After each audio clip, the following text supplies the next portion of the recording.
সবাই কই?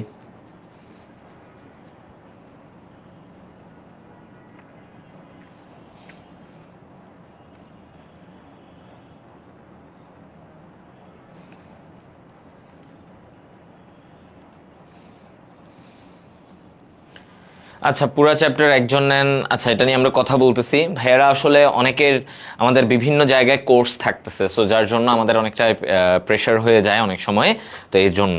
ঠিক আছে ভাইয়া? আচ্ছা, তাও ভাইয়ারা আমরা কথা বলতেছি, ইনশাল্লাহ চেষ্টা করবো হৃদয় ভাই এই অধ্যায়টা পুরোটা নেওয়ার জন্য। ঠিক আছে, ওকে।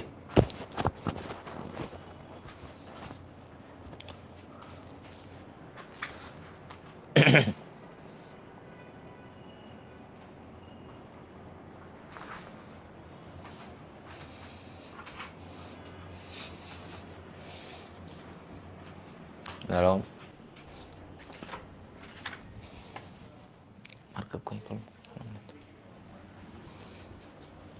সবাই আসছে? কতজন আসছো? 50 জনের মতো চলে আসছো। Very good, very good. দাগানো বই, হ্যাঁ দাগানো বই তোমাদেরকে দিয়ে দেওয়া হবে, ওয়েট করো, দাগানো বই দিয়ে দেওয়া হবে। ঠিক আছে, ডোন্ট ওয়ারি। আজকে ভাই অনেক সুন্দর করে স্লাইডগুলো তোমাদেরকে সাজিয়েছি যেন তোমাদের পড়তে অনেকাংশে সুবিধা হয়। ঠিক আছে, পড়তে যেন সুবিধা হয় তার জন্য ভাইয়া আজকে অনেক কিছু সাজায় নিয়ে আসছে।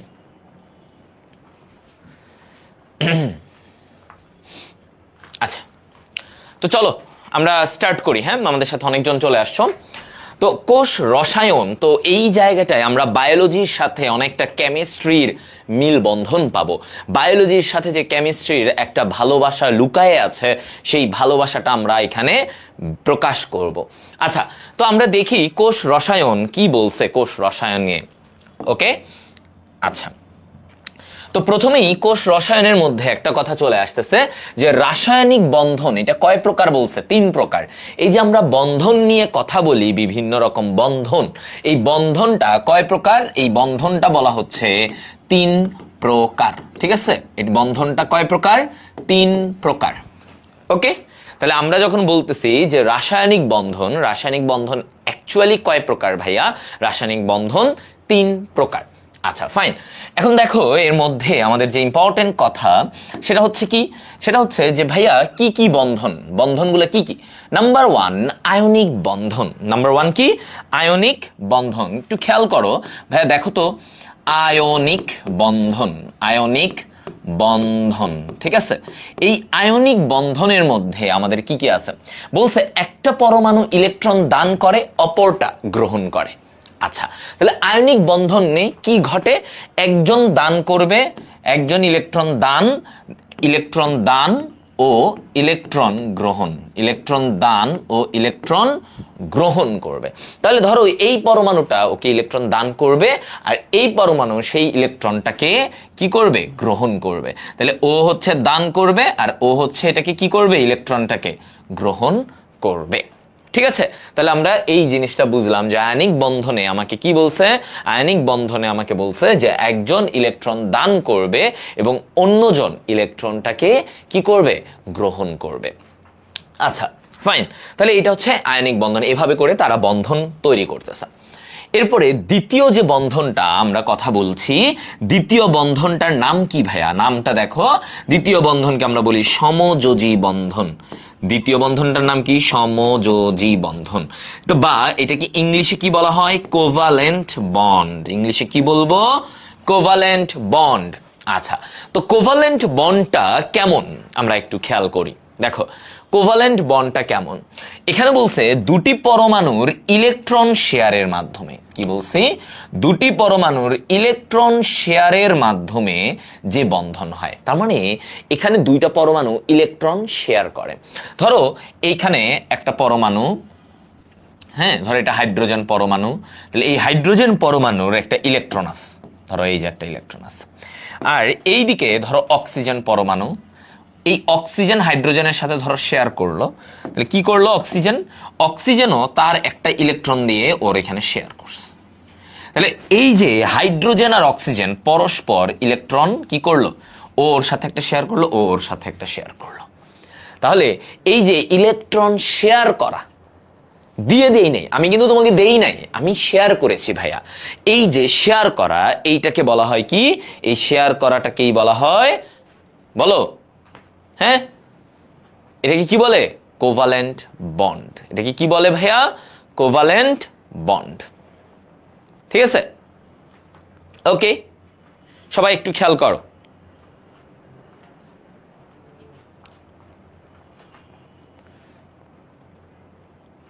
দেখো তো ভাইয়া, এতটুকু বুঝছো? এগুলো কিন্তু কেমিস্ট্রিরই পড়া তোমাদের, বাট আমাদের যেহেতু এই টপিকের শুরুতেই এগুলো আছে, সো আমাদেরকে একটু পড়তে হবে।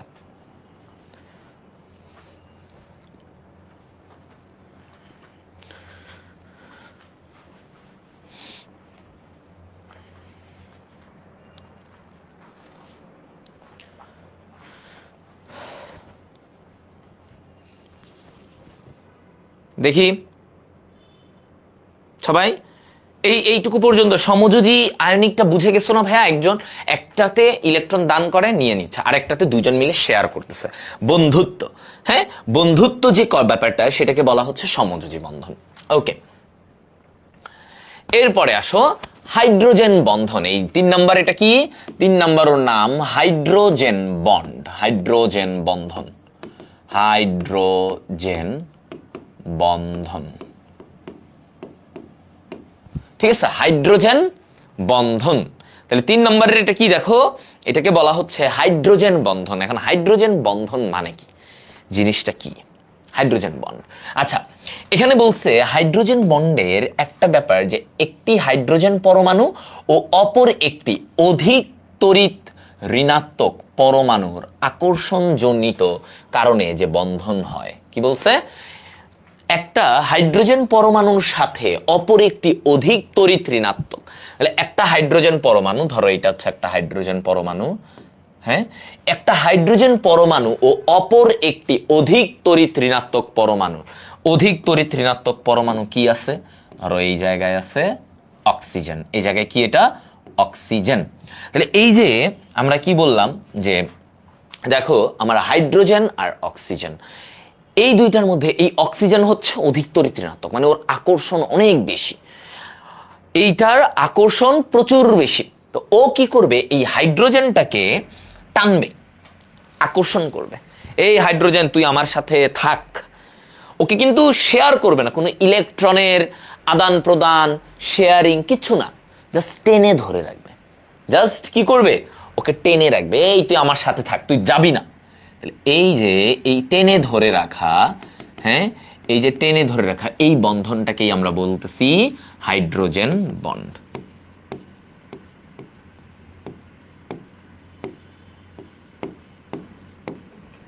ঠিক আছে, এইটাকে আমরা কি বলছি? Hydrogen bond. দেখছো?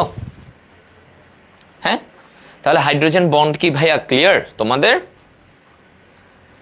হ্যাঁ, আশা করি এইটুকু পয়েন্ট তোমরা বুঝতে পারছো।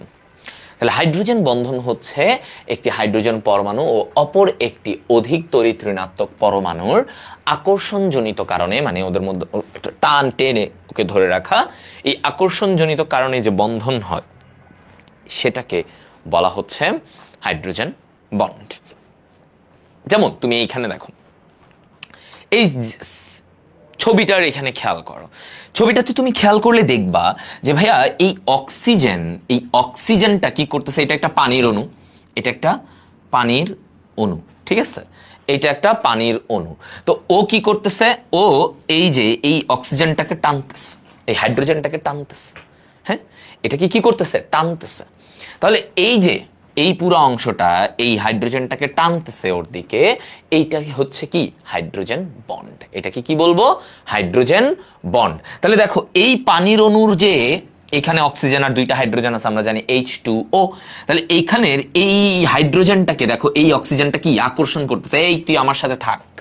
তো যখন থাকতে গিয়ে এই যে ওদের মধ্যে বন্ধন, এটাকেই আমরা কি বলি? এটাকে বলা হয় হাইড্রোজেন বন্ড। ঠিক যেমন ওই যে, হ্যাঁ, তোমরা কি করো, বন্ধু যাইতে লাগলে, যে এই মানে ধরো যে দল ভাগাভাগি হইতে লাগলে, এই তুই আমার সাথে দলে থাক, তুই আমার দলে থাকি, তুমি ওকে এমনি ধরে রাখো, এই তুই আমার দলে থাক। তো এইরকম ব্যাপার, ঠিক আছে, হাইড্রোজেন বন্ড, মনে থাকবে। তাহলে মনে রাখতে হবে হাইড্রোজেন বন্ডে আমার কোনো ইলেকট্রন শেয়ারিং বা কিছুই হয় না। এখানে ইলেকট্রন শেয়ারিং টেয়ারিং কিছু হয় না, জাস্ট টেনে ধরে রাখা, মানে আকর্ষণ করে রাখা নিজের দিকে। ওকে, তাহলে এই আমাদের 3টা রাসায়নিক বন্ধন নিয়ে মূল কথা। এখন আমাদেরকে যেটা আরেকটা কনসেপ্ট নিয়ে জানতে হবে সেটা হচ্ছে ভাইয়া পেপটাইড বন্ধন নিয়ে যত রকমের ব্যাপার, পেপটাইড বন্ধন কি। আচ্ছা, তো আমাদের এখন নেক্সট টপিকটা কি ভাইয়া? পেপটাইড বন্ধন। এইটা কি ধরনের ব্যাপার? এটা কি পেপটাইড বন্ধন? ঠিক আছে, পেপটাইড বন্ধন। ওকে, তো পেপটাইড বন্ধন এটা কি আসলে? প্রোটিনের মধ্যে থাকে। এটা কাদের থাকে? প্রোটিনের মধ্যে পেপটাইড বন্ধনটা থাকে। হ্যাঁ, তো প্রোটিনের ভিতরে কি থাকে? দুটি মানে অ্যামিনো অ্যাসিড থাকে। সহজ কথা, আমি যদি একটা অ্যামিনো অ্যাসিডের কথা বলি, অ্যামিনো অ্যাসিড কোথায় থাকবে? অ্যামিনো অ্যাসিড থাকবে প্রোটিনের ভিতরে। আচ্ছা, তো এই যে অ্যামিনো অ্যাসিড, দুইটা অ্যামিনো অ্যাসিড যে জোড়া লাগায়, খেয়াল করো, দুইটা অ্যামিনো অ্যাসিড যে জোড়া লাগতেছে, এই বন্ধনটাকে বলা হচ্ছে কি? পেপটাইড বন্ধন। এটাকে কি বলা হচ্ছে? পেপটাইড বন্ধন। তাহলে দেখো, এইখানে একটা অ্যামিনো অ্যাসিড, আবার ধরো এইখানে একটা অ্যামিনো অ্যাসিড, এই দুইটা অ্যামিনো অ্যাসিডের মধ্যে যে বন্ধনটা দিয়ে ওরা জোড়া লাগবে, ধরো এটা একটা অ্যামিনো অ্যাসিড, ধরো, আর এইখানে একটা অ্যামিনো অ্যাসিড। এখন এরা যে জোড়া লাগবে, এরা যে বন্ধনটা হবে, দুইটা অ্যামিনো অ্যাসিড যে জোড়া লাগবে, এই বন্ধনটাকে আমরা বলি কি? এই বন্ধনটাকেই আমরা বলতেছি পেপটাইড বন্ড। পেপটাইড বন্ড, ঠিক আছে? এইটা। তো এখন আমাদের ব্যাপার, এই পেপটাইড বন্ধন কিভাবে হইল আমরা একটু দেখতে যাব। হ্যাঁ, আমরা কি একটু দেখতে যাব? বই দাগিয়ে দিবেন না, দাগানো বই তোমাদেরকে পিডিএফটাই দিয়ে দিচ্ছি, তো দাগানো বই আবার দাগায় দিয়ে তো লাভ নাই। মানে জিনিসটা আমি অলরেডি দাগানো, একটা পিডিএফে দাগানো, সো এটা আবার তোমাকে কি দাগায় দিব বলো? এটা আবার তোমাকে কি দাগায় দিব? দাগায় দিয়ে লাভ আছে? হ্যাঁ বলো, লাভ নাই, তাই না? তো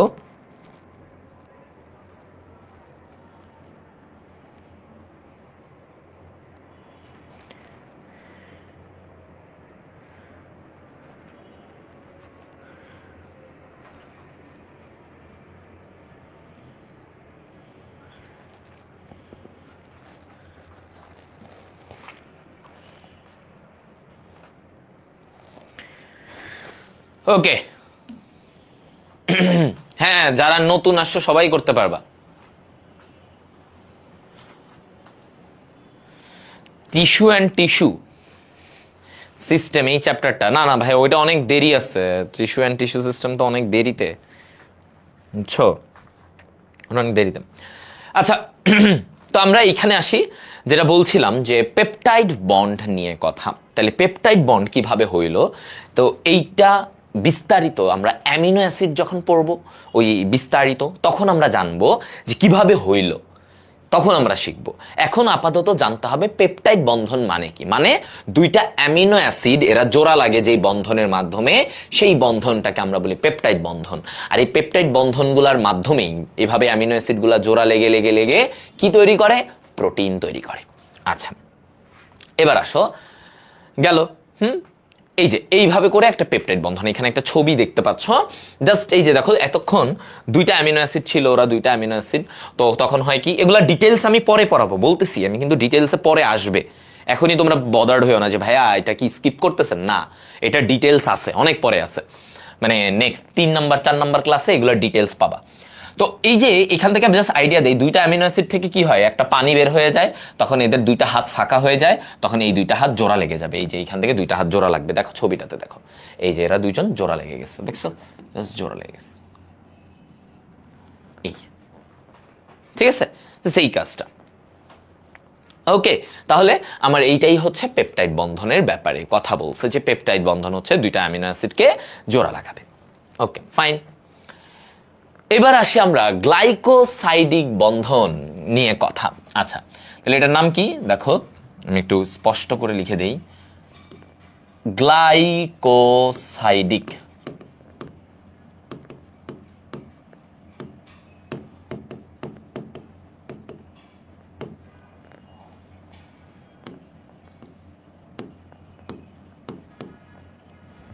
গ্লাইকোসাইডিক বন্ধন, তাহলে গ্লাইকোসাইডিক বন্ধন কি? শর্করার উপাদানের মধ্যকার বন্ধন। কি? শর্করার উপাদানের মধ্যকার যে বন্ধন সেটাকে বলা হয় গ্লাইকোসাইডিক বন্ধন। সেটাকে কি বলা হয়? গ্লাইকোসাইডিক বন্ধন। তাহলে শর্করা, দুইটা শর্করার মধ্যবর্তী। তাহলে দেখো, ধরো আমার এরকম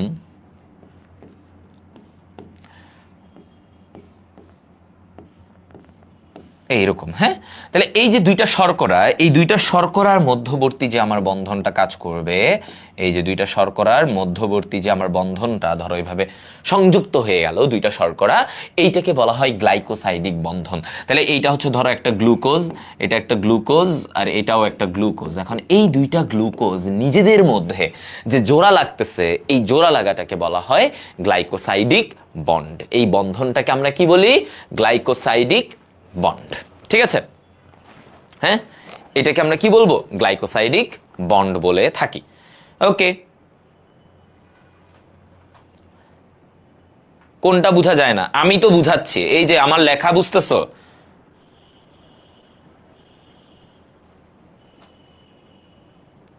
আরে তোমার এগুলা তাকাইতে হবে না, এগুলা তাকাইতে হবে না, এগুলাতে বাদ দাও, এগুলা বাদ দাও, এগুলা তাকাইতে হবে না, এটা বাদ। এটা তোমার দেখা লাভ নাই, তুমি আমার লেখা দেখো, এইটা বাদ, এগুলো বাদ, এগুলো বাদ। ওগুলো তোমরা পিডিএফ এ পাবা, পিডিএফ দিলে দেখতে পাবা। ওগুলো তোমার ইম্পর্টেন্ট, এগুলো এমনি দেখানোর জন্য দেখাচ্ছি তোমাদেরকে। তোমরা আগে আমার মেইন কথাটা বুঝো। গ্লাইকোসাইডিক বন্ধন মানে কি? শর্করা উপাদানের মধ্যকার বন্ধন। শর্করা যে উপাদানগুলো থাকে এদের মধ্যকার বন্ধন। তাহলে এই যে একটা ধরো একটা গ্লুকোজ, এইখানে একটা গ্লুকোজ, এই দুইটা গ্লুকোজ যে জোড়া লাগতেছে একটা বন্ধন দিয়ে, এই বন্ধনটাকে আমরা কি বলবো? এই বন্ধনটাকেই আমরা বলে থাকি গ্লাইকোসাইডিক বন্ড। তুমি আমার লেখা দেখো, তোমরা আবার ওইটার দিকে দেখাচ্ছ কেন? সাদাটাকে আমি দেখতে বলছি? যেটা দেখতে বলি না ওটা কেন দেখতেছো? ওটা বাদ। আরে পিক বোঝা যাবে না, মাইর দিব। তোমাকে চিত্র দেখতে বলছে কেউ? আমি কি চিত্র দেখতে বলছি? এগুলা এটা জাস্ট এমনি, এগুলা এমনি তোমার, তুমি যখন পিডিএফটা পড়বা তুমি জন্য একটু মানে তোমার জন্য একটু লাভ হয়, সেই জন্য তখনের। এটা তোমার এত এখন পড়ার ইস্যু না, এখন জানার ইস্যু। ভাইয়া তো লিখে লিখে দেখাচ্ছে, ওইটা দেখো, বুঝছো? আচ্ছা, তো গ্লাইকোসাইডিক বন্ডে এটাই হয় যে দুইটা শর্করা ফাইনালি এভাবে, দুইটা শর্করা ধরো এরকম, ওরা দুইটা জোড়া লেগে যাবে। এই যে জোড়া লাগলো যে বন্ধনটা, পিডিএফ তো তোমাদের ওয়েবসাইটে দেওয়া হয় ক্লাসের শেষে, এই পিডিএফটা, লেকচারের পিডিএফটা তোমাদের ওয়েবসাইটে দেওয়া হয়, তখন পেয়ে যাবা। তো তোমার হচ্ছে যে এই যে দুইটা শর্করা যে জোড়া লেগে গেল, এই যে বন্ধনটা হইলো, এই বন্ধনটাকেই আমরা বলি গ্লাইকোসাইডিক বন্ধন। এটাকে কি বলবো? গ্লাইকোসাইডিক বন্ধন। আচ্ছা, তো এবার আমরা আসবো শর্করার, হ্যাঁ, শর্করার ব্যাপারগুলা নিয়ে একটু কথাবার্তা বলবো। ঠিক আছে, আমরা একটু আসো দেখি এখানে কি বলছে। প্রথমেই সংজ্ঞাটার একটু খেয়াল করো, একটু সংজ্ঞাটা দেখো। যে সকল অ্যালডিহাইড বা কিটোন জাতীয় যৌগে কতগুলো হাইড্রক্সিল গ্রুপ থাকে তাকেই শর্করা বলে। পয়েন্টগুলো ইম্পর্টেন্ট, আমি আবার লিখে লিখে পড়াই। দেখো, যে সকল অ্যালডিহাইড, কি অ্যালডিহাইড চিনো না? আচ্ছা, তাও চিনবা আস্তে আস্তে। অ্যালডিহাইড, যে সকল অ্যালডিহাইড অথবা কিটোন যৌগে কি থাকে? কতগুলা হাইড্রক্সিল গ্রুপ থাকে। হাইড্রক্সিল গ্রুপ থাকে, হ্যাঁ, তাকে শর্করা বলে। তাকে কি বলে? শর্করা বলে।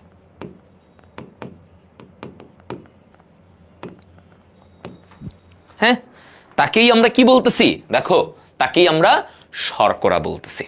ওকে, তাহলে যেই অ্যালডিহাইড অথবা কিটোন যৌগে আমরা হাইড্রক্সিল গ্রুপ থাকে তাকে আমরা শর্করা বলি। এবং এই শর্করাতে দেখো কার্বন, হাইড্রোজেন ও অক্সিজেনের অনুপাতটা কত? 1:2:1। তাহলে কার্বন, হাইড্রোজেন ও অক্সিজেনের অনুপাত কত থাকে? 1:2:1। 1:2:1। ঠিক আছে, হ্যাঁ, এই কথাটা আগে মাথায় রাখতে হবে। তাহলে ওই যৌগগুলাতে শর্করা জাতীয় যৌগে তুমি কি পাবা? অ্যালডিহাইড। এখন তুমি চিন্তা করতেছো অ্যালডিহাইড আবার কি? যাদের যেই সকল যৌগে CHO থাকে তাদেরকে অ্যালডিহাইড বলে, আর যাদের মধ্যে CO এই যৌগটা থাকে তাদেরকে কিটোন বলে। তাদেরকে কি বলে? কিটোন বলে। ঠিক আছে? হ্যাঁ, তাহলে এদেরকে কি বলা হচ্ছে বলো? এদেরকে বলা হয় কিটোন। এদেরকে কি বলা হয়? কিটোন। কিটোন। ঠিক আছে? হ্যাঁ, সবাই বুঝছো? তাহলে আমরা এই পয়েন্টটায় কি এসে সবাই মানে নিজেকে কনভিন্স করতে পারলাম যে ভাইয়া আমার এই জায়গায় যে অ্যালডিহাইড বা কিটোন জাতীয় যৌগে কতগুলো হাইড্রক্সিল গ্রুপ থাকে তাকেই আমরা শর্করা বলি। তাকেই আমরা কি বলি? শর্করা বলতেছি। ওকে, আচ্ছা ফাইন। এবং সেখানে কার্বন, হাইড্রোজেন ও অক্সিজেনের, কার্বন যদি একটা থাকে হাইড্রোজেন থাকবে দুইটা, আর অক্সিজেনও সেই কার্বন অক্সিজেনের মতো, কার্বন আর অক্সিজেন 1:1, হাইড্রোজেন থাকবে 2:2। আচ্ছা ভালো।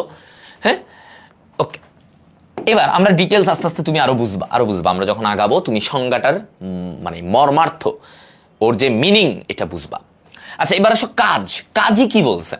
প্রথমত এই শর্করা হচ্ছে শক্তির প্রধান উৎস।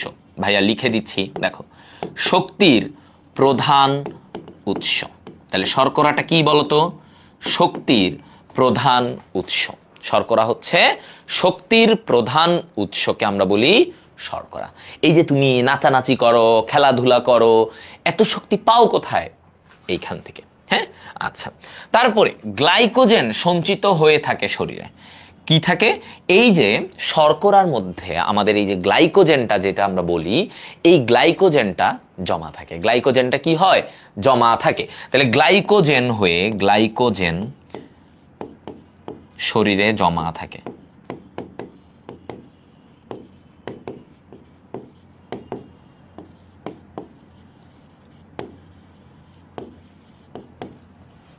ঠিক আছে? গ্লাইকোজেন কোথায় জমা থাকে? শরীরের ভিতরে তার জমা থাকে। হ্যাঁ, ভালোভাবে দেখতে সমস্যা হচ্ছে। কিসের সমস্যা? আমি তো লিখেই পড়াচ্ছি।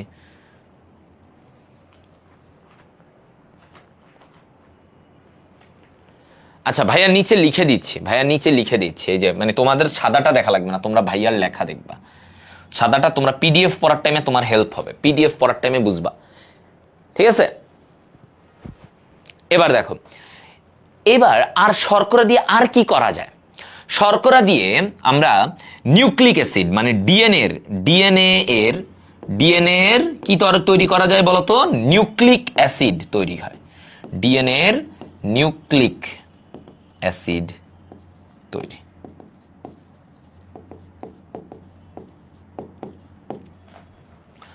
ডিএনএ এর নিউক্লিক অ্যাসিড তৈরি হয়।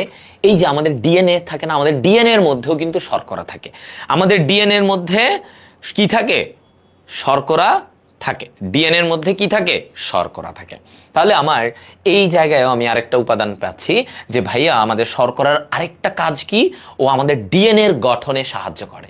আমাদের ভিতরে যে ডিএনএ থাকে সেই ডিএনএ এর গঠনে শর্করা থাকে। আর কি থাকবে? কোষ ঝিল্লি। সে আর কি কাজ করে দেখো? কোষ ঝিল্লি, আমাদের যে কোষ ঝিল্লি, কোষের যে আবরণ, তাহলে কোষ ঝিল্লি। তাহলে আরেকটা নেক্সট কাজ কি দেখো? কোষ ঝিল্লি গঠনে সাহায্য করে।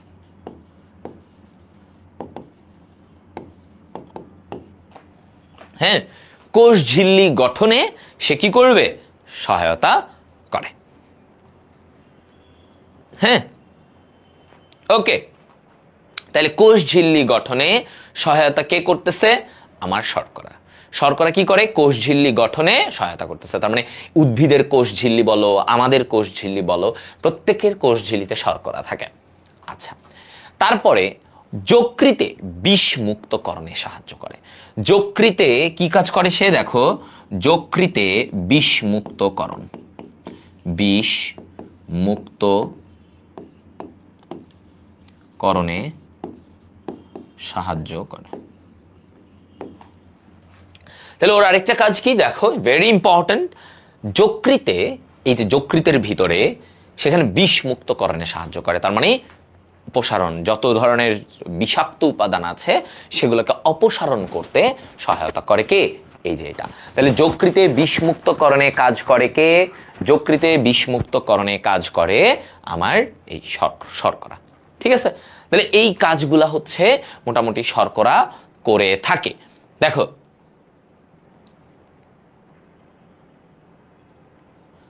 ওকে, কি ব্যাপার?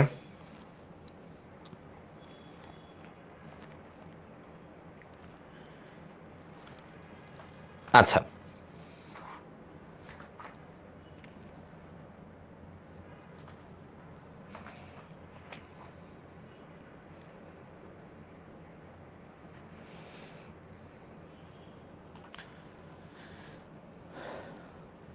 এতটুকু। আরো কিছু কাজ আছে কাজের মধ্যে, মানে কাজের মধ্যে আরো কিছু ইম্পর্টেন্ট কাজ, যেমন আমরা আরো বলি যে ও আমাদের এই শর্করা আমাদের হাড়ের লুব্রিকেন্ট। তাহলে আমাদের যে সন্ধিস্থল, হাড়ের সন্ধিস্থলে লুব্রিকেন্ট হিসেবে কাজ করে। সন্ধিস্থলে কি হিসেবে কাজ করবে? লুব্রিকেন্ট হিসেবে কাজ করে।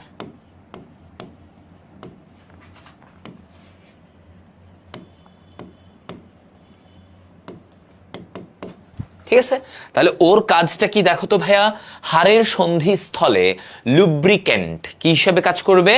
লুব্রিকেন্ট। এই যে আমরা দেখো, হ্যাঁ এই যে দেখো আমার এই জায়গা থেকে দেখো আমি এই যে কি সুন্দর হাত নাড়াচ্ছি না, হাত নাড়াচ্ছি, এই যে হাত নাড়াতে পারতেছি, দেখছো হাত নাড়াইতে পারতেছি কেন? কারণ আমার এই ভিতরে জয়েন্টে লুব্রিকেন্ট আছে, আমার জয়েন্টে কি আছে? লুব্রিকেন্ট, যার জন্য আমার এটা নাড়াতে ইজি হয়। নাহলে দেখা যেত তুমি যখন এই হাত নাড়াইতা তোমার কষ্ট হইতো, ও মাই ব্যথা এই সেই। তো এইটা কেন?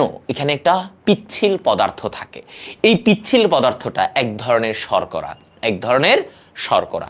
এজন্য বলা হচ্ছে যে হাড়ের সন্ধিস্থলে এই যে আমাদের জয়েন্টগুলা, এই জয়েন্টগুলাতে লুব্রিকেন্ট হিসেবে থাকে শর্করা। লুব্রিকেন্ট হচ্ছে যেগুলো পিচ্ছিল করে, লুব্রিকেন্ট চিনো না? পিচ্ছিল করে দেয়। হ্যাঁ ওকে, তাহলে এইটা হচ্ছে ওর কাজের মধ্যে একটা ইম্পর্টেন্ট পার্ট। আচ্ছা, এরপরে আরেকটা কথা বলা হয় যে এই শর্করা সাপোর্টিং টিস্যুর, কি বলা হচ্ছে দেখো, সাপোর্টিং টিস্যুর গাঠনিক উপাদান। তার মানে টিস্যুর গাঠনিক উপাদান যারা আমাদের দেহকে সাপোর্ট করে, হ্যাঁ গঠন করে, তাহলে সাপোর্টিং টিস্যুর গাঠনিক উপাদান হিসেবেও কাজ করে। গাঠনিক উপাদান হিসেবে কাজ করে।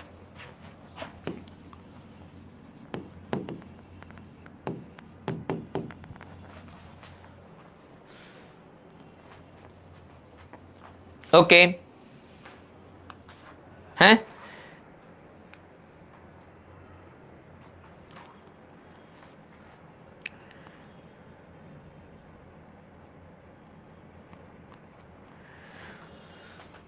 দেখছো?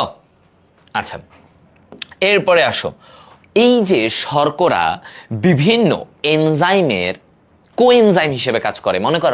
মনে রাখবা, কোএনজাইম মানে কি? সহকারী, অ্যাসিস্ট্যান্ট। তাহলে এনজাইম যে উপাদানগুলো থাকে তাদের অ্যাসিস্ট্যান্ট কে? কোএনজাইম। তাহলে এই যে শর্করা কি বলছে দেখো, কোএনজাইম হিসেবে কাজ করে, কোএনজাইম হিসেবেও কাজ করে, কোএনজাইম হিসেবে কাজ করে। যেমন কি? যেমন এটিপি, এনএডি, এফএডি, এই যে যৌগগুলা এগুলা কিন্তু কোএনজাইম। মানে কি? এনজাইমের সহকারী। মনে রাখবা এনজাইমের, হ্যাঁ ওকে, দেখো তাহলে এটা কি? এনজাইমের হ্যাঁ এনজাইমের অ্যাসিস্ট্যান্ট। এটা কি? এনজাইমের অ্যাসিস্ট্যান্ট।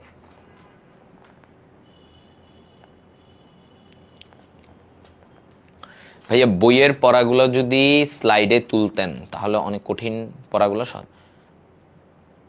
ও মানে বইটাকে স্লাইডে তুলতে। আচ্ছা, তোমাদের এটা আমি নেক্সট দিন একটা ট্রাই করবো যে আবার বইয়ের স্লাইডটাও আমি চাই যে বইয়ের যে ইম্পর্টেন্ট জিনিসগুলো সেটা তোমাদেরকে লিখে লিখে পড়াইতে, এটা আমি পছন্দ করি সবসময় বইয়ের যে জিনিসগুলা। তো তোমরা চাও যে আবার বইয়ের স্লাইডটাও একটু আমাদেরকে দেখান, মানে বইয়ের যে মেইন ছবি, বইয়ের ছবিটা এনে এখানে, এটাই চাচ্ছ?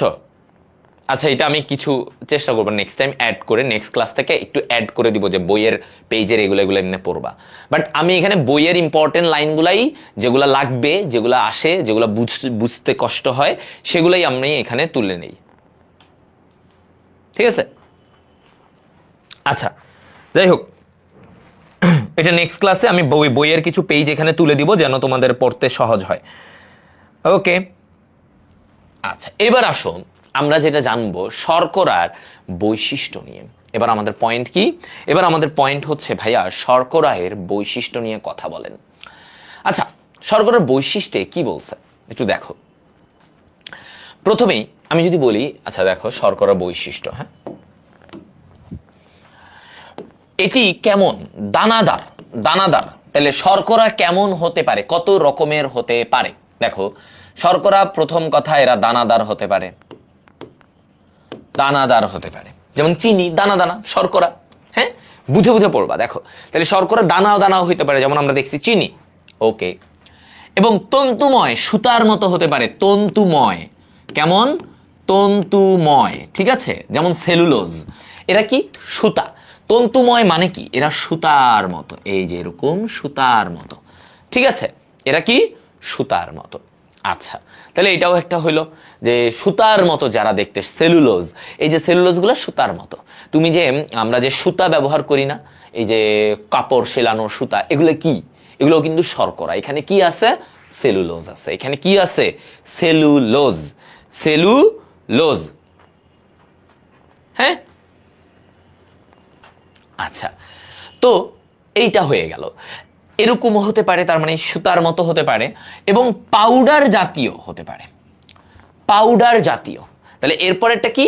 পাউডার। দেখো ভাইয়ের সাথে লিখো পাউডার। তাহলে আমরা তন্তুময়, দানাদার এবং পাউডার জাতীয় হতে পারে। পাউডার যেমন হচ্ছে গ্লুকোজ। তুমি যদি গ্লুকোজকে দেখো, গ্লুকোজ খাইছো পাউডারের মতো? এই বলো, দৌড়ায় টোড়ায় এসে অনেক সময় দেয় না গ্লুকোজ, বাজারে কিনতে পাওয়া যায় প্যাকেট হিসেবে, এই গ্লুকোজটা পানিতে গোলায় খায়, ভালো, বলো খায় না? তাহলে এই যে গ্লুকোজ, এটা কিন্তু পাউডারের মতো। এটা কি? পাউডারের মতো, দেখছো না, একদম ইয়ে হয়ে যায়, মিশে যায়। তো দেখো গ্লুকোজ মানে শর্করা বিভিন্ন রকমের হতে পারে, সুতার মতো হতে পারে, তন্তুময়, দানা দানা হতে পারে যেমন চিনি, আবার ওইদিকে হচ্ছে পাউডার জাতীয় হতে পারে, যেটা আমরা গ্লুকোজের বেলায় খেয়াল করি। ঠিক আছে, হ্যাঁ, ওকে, এটা একটা গেল ফার্স্ট পয়েন্ট। আচ্ছা, এবার সেকেন্ড পয়েন্ট বলছে কি? এরা স্বাদে মিষ্টি বা স্বাদহীন হতে পারে। তাহলে দেখো এই গ্লুকোজ কয় রকম হতে পারে, কি হতে পারে? এরা স্বাদে মিষ্টি, স্বাদে মিষ্টি, মিষ্টি, যেমন মিষ্টি কারা, কোনটা মিষ্টি হয় বেশি জানো? মিষ্টি হয় এই যে সুক্রোজ। কোনটা? সুক্রোজ। তাহলে ও স্বাদে মিষ্টি বা স্বাদহীন, বা স্বাদহীন, স্বাদহীন যেমন সেলুলোজ।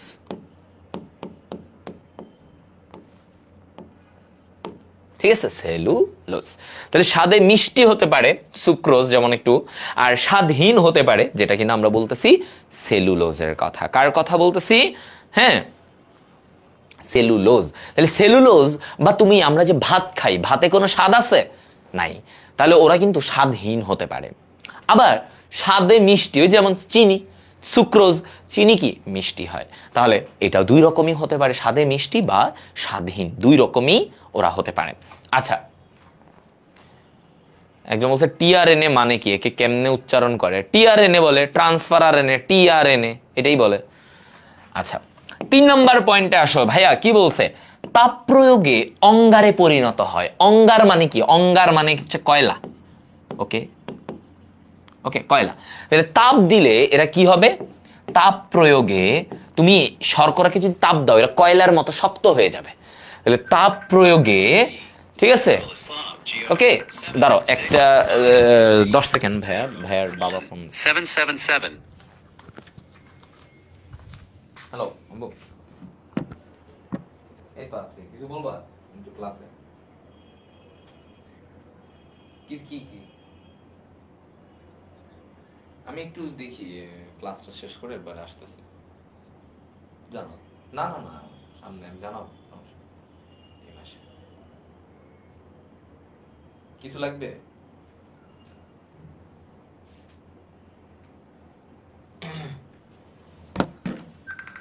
MD Zairul Islam হ্যাঁ হ্যালো, হ্যাঁ বললাম, হ্যাঁ না কিছু কি লাগবে নাকি কিসের জন্য? ও, দেখি খুঁজতে হবে আর কি।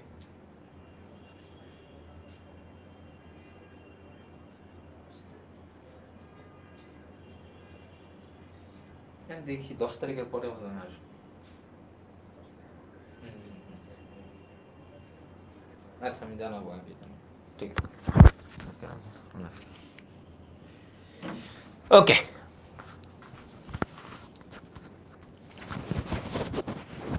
সরি।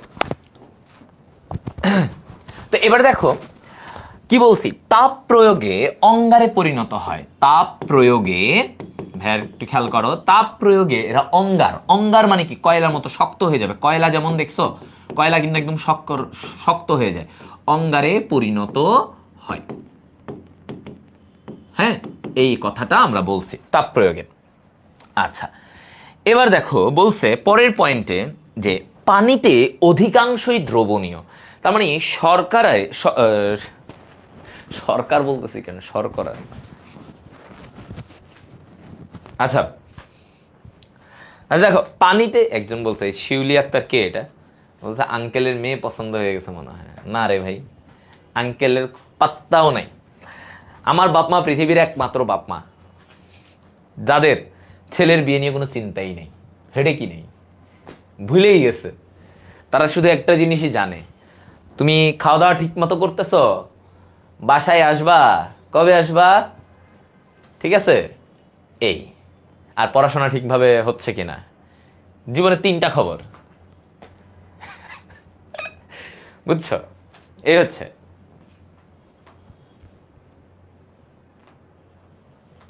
এই হচ্ছে অবস্থা। তো যাই হোক, I am proud of my parents, যে তারা আমাকে কখনোই এগুলা নিয়ে কিছু বলে না, যে পাত্রী বিয়ে কিচ্ছু বলে না। সবার বাপ মা কত কিছু বলে, আমাকে কিচ্ছু বলে না। আমাকে বলে খাইছো, বাসায় আসবা, কি করতেছো, এখন পড়াশোনা করতেছো, এই শেষ শেষ, লাইফ এন্ডস হেয়ার।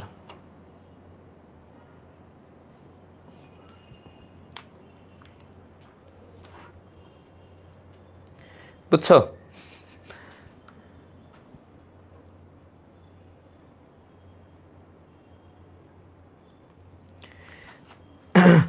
আচ্ছা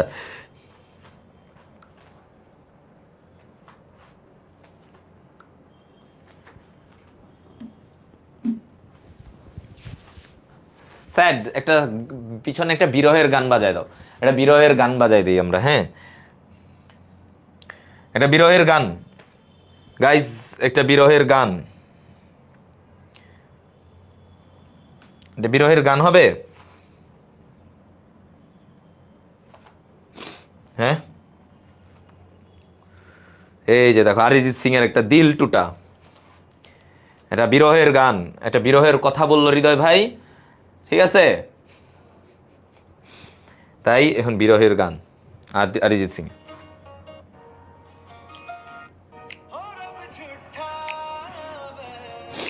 খুব কষ্ট, দিল টুটা গানের নাম।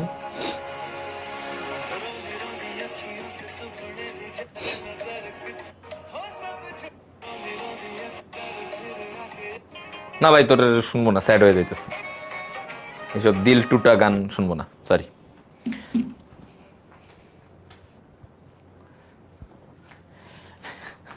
এবার আসো, পানিতে অধিকাংশই দ্রবণীয়। তাহলে আমি যেটা বললাম ভাইয়া, আসলেই যে ওদের ম্যাক্সিমাম, এই যে গ্লুকোজ বলো, সুক্রোজ, তুমি চিনি দেখছো না, পানিতে দ্রবণীয় না, তাহলে এরা সবাই কি পানিতে দ্রবণীয়, এরা সবাই পানিতে দ্রবণীয়। আচ্ছা, এরপরে বলছে এরা আলোক সক্রিয়। এরা কি আলোক সক্রিয় ও আলোক সমানুতা প্রদর্শন করে? এরা কি আলোক সক্রিয় ও আলোক সমানুতা প্রদর্শন করে। হ্যাঁ, আচ্ছা, তাহলে এই পয়েন্টটা কি সবাই বুঝছি আমরা, যে এদের কি বলছে, এরা আলোক সক্রিয় ও আলোক সমানুতা এরা প্রদর্শন করে। হ্যাঁ, আলোক সমানুতা প্রদর্শন করে, মনে থাকবে?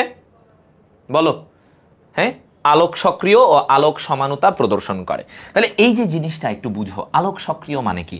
তোমার এই যে আমি এটা কেমিস্ট্রির পড়া, যদিও এরা আলোক সক্রিয়, তার মানে এরা আলোকে কি করতে পারে জানো? এই যে শর্করাগুলা আলোটাকে এদিকে ঘুরাইতে পারে, এদিকেও ঘুরাইতে পারে, ডানে বামে দুই দিকে ঘুরাইতে পারে। ধরো একটা আলো তার উপরে পড়লো, সে আলোটাকে যে কোনো দিকে সরাতে পারে। ধরো এই যৌগ, এটা একটা শর্করা, ওর উপরে যদি আলো পড়ে, সে আলোটাকে এই দিকে ঘুরাই দিতে পারবে, ডানে বা বামে এদিকে ঘুরাই দিতে পারে। সো এই কারণে বলা হচ্ছে এরা আলোক সক্রিয়। ও এরা কি করে? আলোক সমানুতা।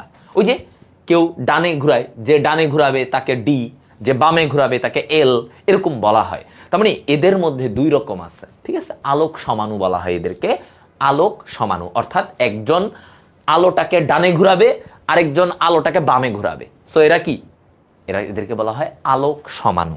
তো ওরা আলোক সমানুতা দেখায়।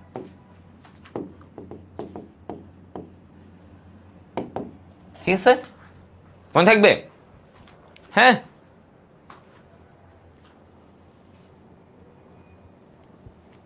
আচ্ছা, সবাই ক্লিয়ার? হ্যাঁ, তাহলে আমরা কি শর্করার বৈশিষ্ট্যটা ভাই বুঝলাম। হ্যাঁ, আরেকটা পয়েন্ট তোমাদের বইয়ে কথা বলা আছে, দেখো, অ্যাসিডের সাথে মিশে এই শর্করা আর অ্যাসিড, কি বলছি, শর্করা এই অ্যাসিডের সাথে মিশে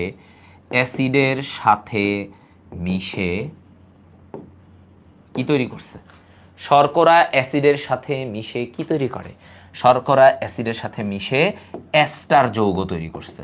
তাহলে এই শর্করাগুলা এস্টার তৈরি করে। এস্টার আলাদা একটা কেমিক্যাল যৌগ। হ্যাঁ, তাহলে কি বলছে এই জায়গায় দেখো, যে অ্যাসিডের সাথে এরা মিশে এস্টার যৌগ তৈরি করে, এস্টার যৌগ তৈরি করে। ঠিক আছে? হ্যাঁ, সবার মনে থাকবে?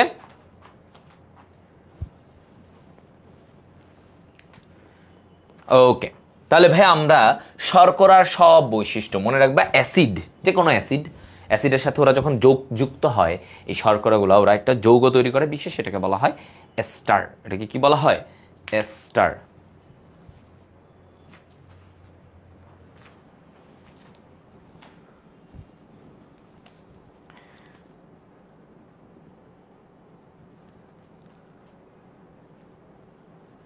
ওকে,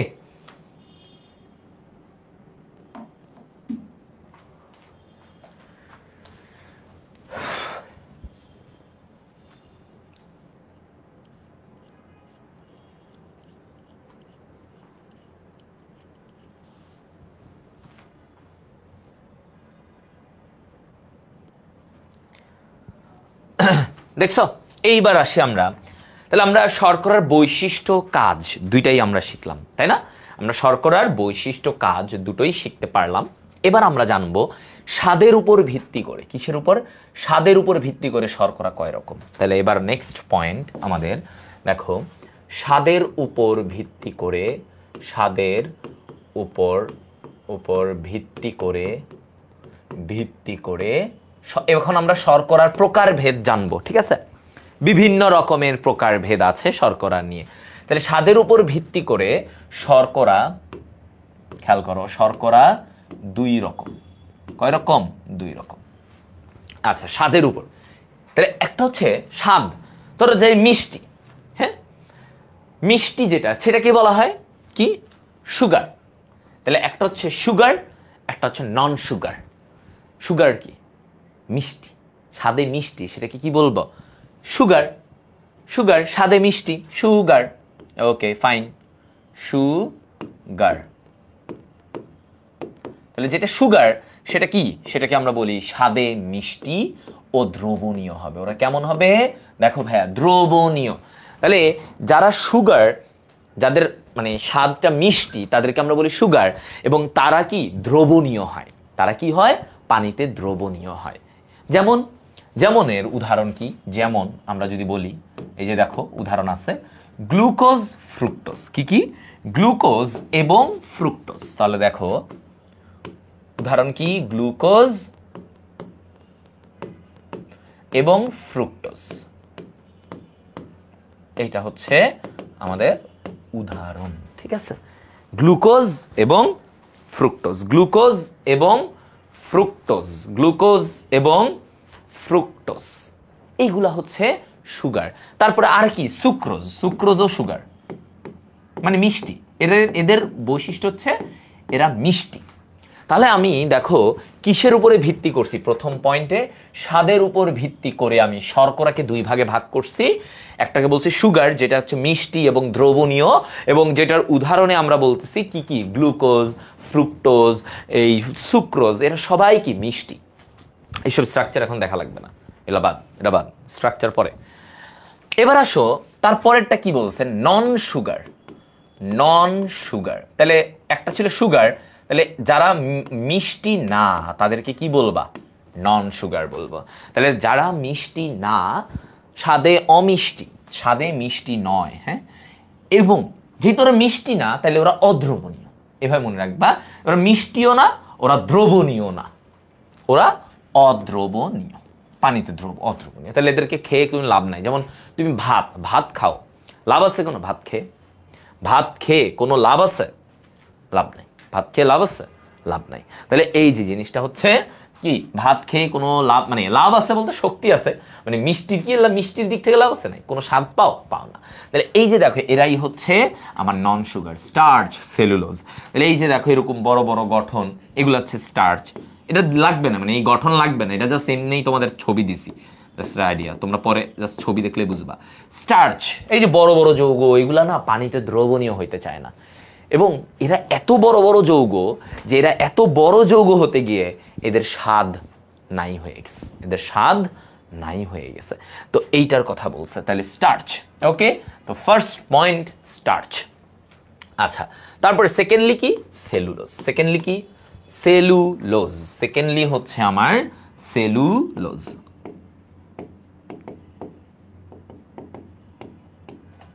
ঠিক আছে, সেকেন্ডলি হচ্ছে আমার সেলুলোজ, এই জিনিসটা।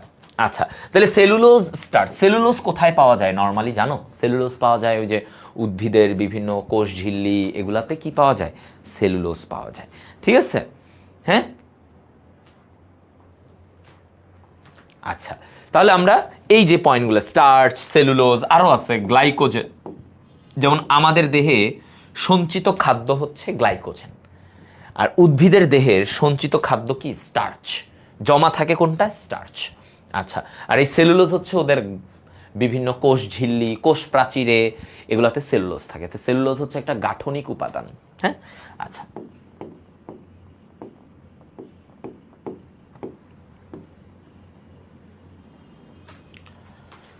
সবাই কি বুঝছো ভাইয়া? এই যে ভাইয়ারা সবাই কি ক্লিয়ার? আচ্ছা, সবাই বুঝতে পারছো আশা করি। আচ্ছা, এরপরে আসো এইবার আমাদের ইম্পর্টেন্ট একটা পয়েন্ট, যে রাসায়নিক গঠনের দিক থেকে, রাসায়নিক গঠনের উপর ভিত্তি করে এই শর্করা কয় প্রকার? 4 প্রকার। রাসায়নিক গঠনের উপর ভিত্তি করে শর্করাটা কয় প্রকার? হ্যাঁ, ওকে, এইটা হচ্ছে 4 প্রকার রাসায়নিক গঠন। রাসায়নিক গঠন মানে ওদের গঠনে কি কি আছে, কিভাবে গঠিত, কয়টা নিয়ে গঠিত। তাহলে ওদের ভিতরের রাসায়নিক গঠনের উপরে ভিত্তি করে আমি শর্করাকে 4 ভাগে। তাহলে কিসের উপরে? রাসায়নিক গঠন, এইটার উপরে ভিত্তি করে।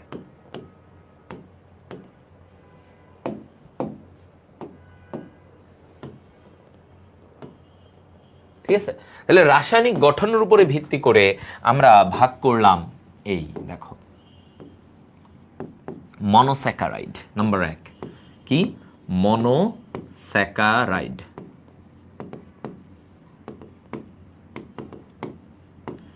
মনোস্যাকারাইড নাম্বার 2 2 নম্বর ডাইস্যাকারাইড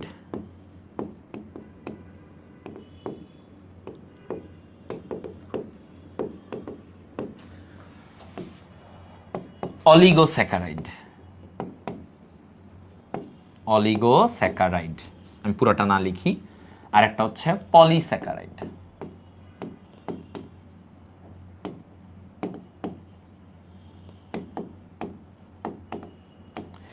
এই হচ্ছে আমার 4 প্রকার তাহলে আমরা এইভাবে করে 4টা ভাগে আমরা কি করলাম ভাগ করলাম 4টা ভাগে জাস্ট ভাগ করলাম তাহলে মনোস্যাকারাইড তারপরে আমরা দেখলাম ডাইস্যাকারাইড ঠিক আছে হ্যাঁ ডাইস্যাকারাইড এরপরে হচ্ছে অলিগোস্যাকারাইড এবং লাস্টে হচ্ছে পলিস্যাকারাইড ওকে এই 4 ভাগে আমরা ভাগ করলাম হ্যাঁ রাসায়নিক গঠনে তাহলে এখন এগুলো নিয়ে বিস্তারিত আমাদের আলোচনা থাকবে ঠিক আছে এগুলো নিয়ে আমাদের বিস্তারিত আলোচনা থাকবে ভাইয়া খাতায় কালার হয় না কেন কি যে বলে এই ছেলেটা আচ্ছা এইবার আসো আমাদের প্রথম পয়েন্ট ভাইয়া মনোস্যাকারাইড কি জিনিস মনোস্যাকারাইড কি জিনিস আচ্ছা তাহলে আমাদের এই পয়েন্ট থেকে আমাদের বিভিন্ন কিছু জানতে হবে ঠিক আছে যে মনোস্যাকারাইড কি জিনিস এই ব্যাপারটা নিয়ে আচ্ছা তো আমরা যদি আসি যে দেখো ভাইয়া মনোস্যাকারাইড নামের মধ্যে একটু খেয়াল করি তো আমরা একটু নামের মধ্যে খেয়াল করি মনোস্যাকারাইড মানে শর্করা মনে রাখো স্যাকারাইড মানে কি শর্করা মনো মানে এক মনো মানে কি এক তাহলে যেই শর্করাকে ভাঙলে একটা জাস্ট ওকে আর ভাঙাই যাবে না মানে বেসিক্যালি ও একটা তাকে বলা হয় মনোস্যাকারাইড তাহলে যাকে ভাঙলে আমি একটা মনোস্যাকারাইড মানে একটাই শর্করা ওরে আর তুমি ভাঙা যাচ্ছে না ও একা ওকে তুমি ভাঙতে পারবা না ওর থেকে তুমি আর কাউকে আলাদা করতে পারবা না কিছুই করতে পারবা না সে হচ্ছে মনোস্যাকারাইড সো মনোস্যাকারাইড কে মনোস্যাকারাইড হচ্ছে ভাইয়া হৃদয় ভাইয়া মনোস্যাকারাইড ঠিক আছে মনোস্যাকারাইড মনে থাকবে তাহলে মনোস্যাকারাইড হচ্ছে যাকে ভাঙলে তুমি আর কিছুই পাবা না ভাইয়া এই যে আমাকে ভাঙো তুমি আমাকে ভেঙে কিছুই পাবে না জাস্ট একটা হৃদয় ভাই হৃদয় ভাই কিন্তু তুমি আর এইখানেই চার্মিং ব্যাপার এই যে মনো মানে এক আর ওই যে উল্টাটা পলিস্যাকারাইড মানে যাকে ভাঙলে তুমি কোটি কোটি ব্যাপার পাবা তাহলে এই ব্যাপারটা কে কার এই যে পলিস্যাকারাইড তুমি এই পলিস্যাকারাইড দেখো ভাইয়া পলিস্যাকারাইড কি যাকে ভাঙলে তুমি অসংখ্য পাবা পলি মানে কি অসংখ্য ঠিক এমন আমাদের এই যে সৈকত ভাইয়ের এমন অবস্থা দেখা যায় সৈকত ভাই ঠিক আছে সৈকত ভাইয়ের ধরো এটা হচ্ছে সৈকত ভাইয়ের মন ঠিক আছে এইটা ধরো মন এখন তুমি যদি সৈকত ভাইয়ের মনটাকে ভাঙো সৈকত ভাই হচ্ছে পলিস্যাকারাইড তুমি যদি সৈকত ভাইয়ের মনকে ভাঙো ভাইয়া তুমি কি পাবা তুমি এইখানে একটা ছোট্ট জায়গা পাবা হ্যাঁ ওনাকে ভাঙলে এইটা ভাইয়ার একজনের জন্য এইখানে তুমি আরেকটা পাবা এইটা ভাইয়ার আরেকজনের জন্য এইখানে তুমি একটা পাবা এইটা একজনের জন্য এইখানে তুমি একটা পাবা এইটা একজনের জন্য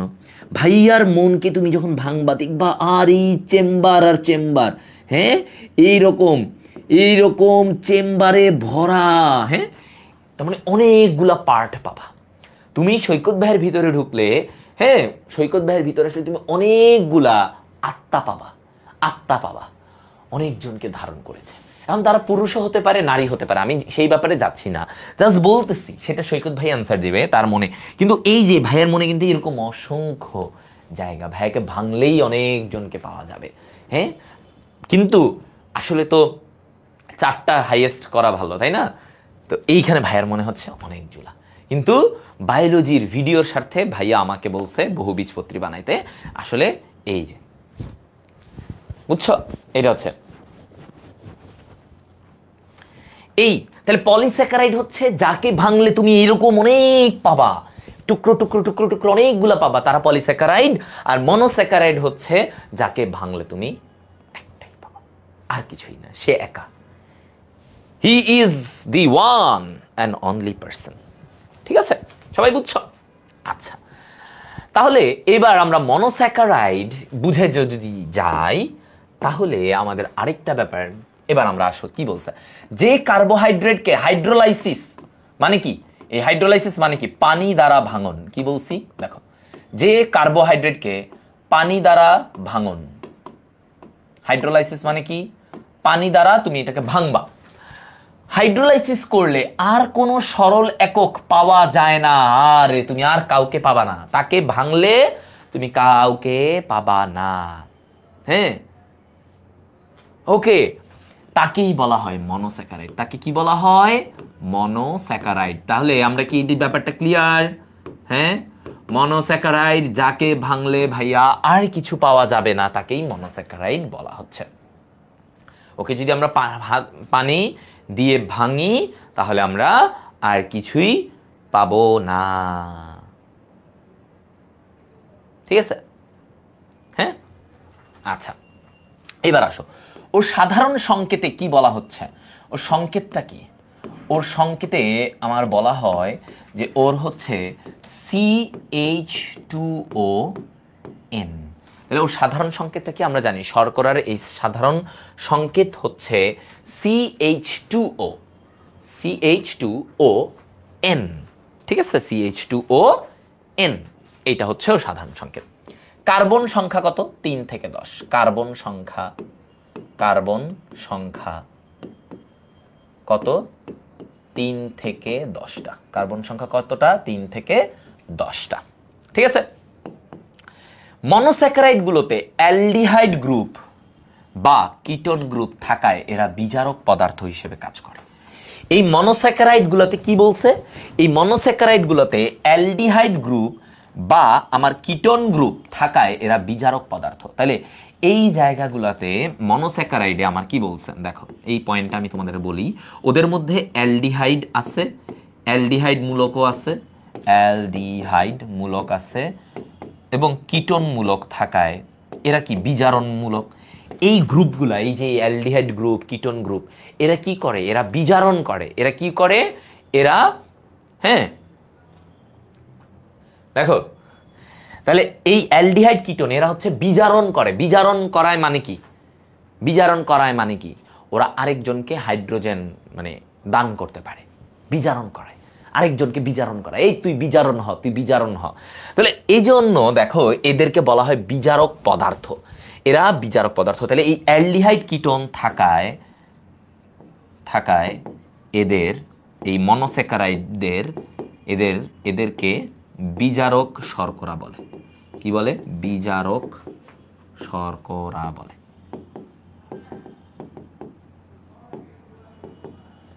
ঠিক আছে, এদেরকে কি বলে? বিজারক শর্করা বলে। ঠিক আছে, বিজারক শর্করা। আচ্ছা, তাহলে আমাদের এটা গেল।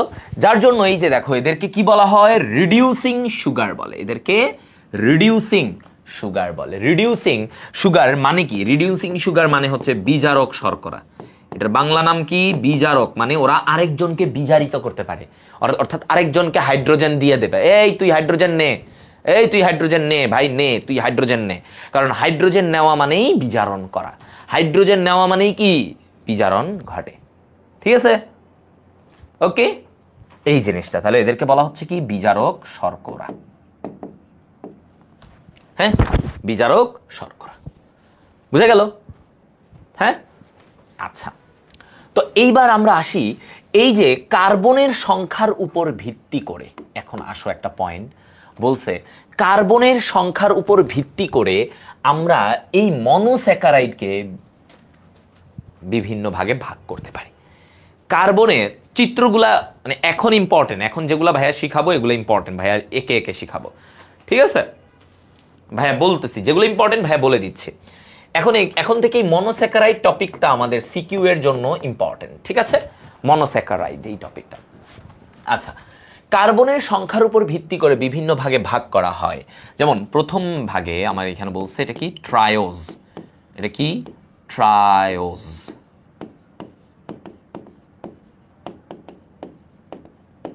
ওকে, ট্রায়োজ, ঠিক আছে, ট্রায়োজ নিয়ে জানবো। তাহলে কার্বনের সংখ্যার উপর ভিত্তি করে বিভিন্ন ভাগে ভাগ করা যায় কার্বনের সংখ্যা। তাহলে মনোস্যাকারাইডকে আমরা ভাগ করব কিসে? কার্বনের সংখ্যার উপর ভিত্তি করে, কার্বনের সংখ্যার উপর ভিত্তি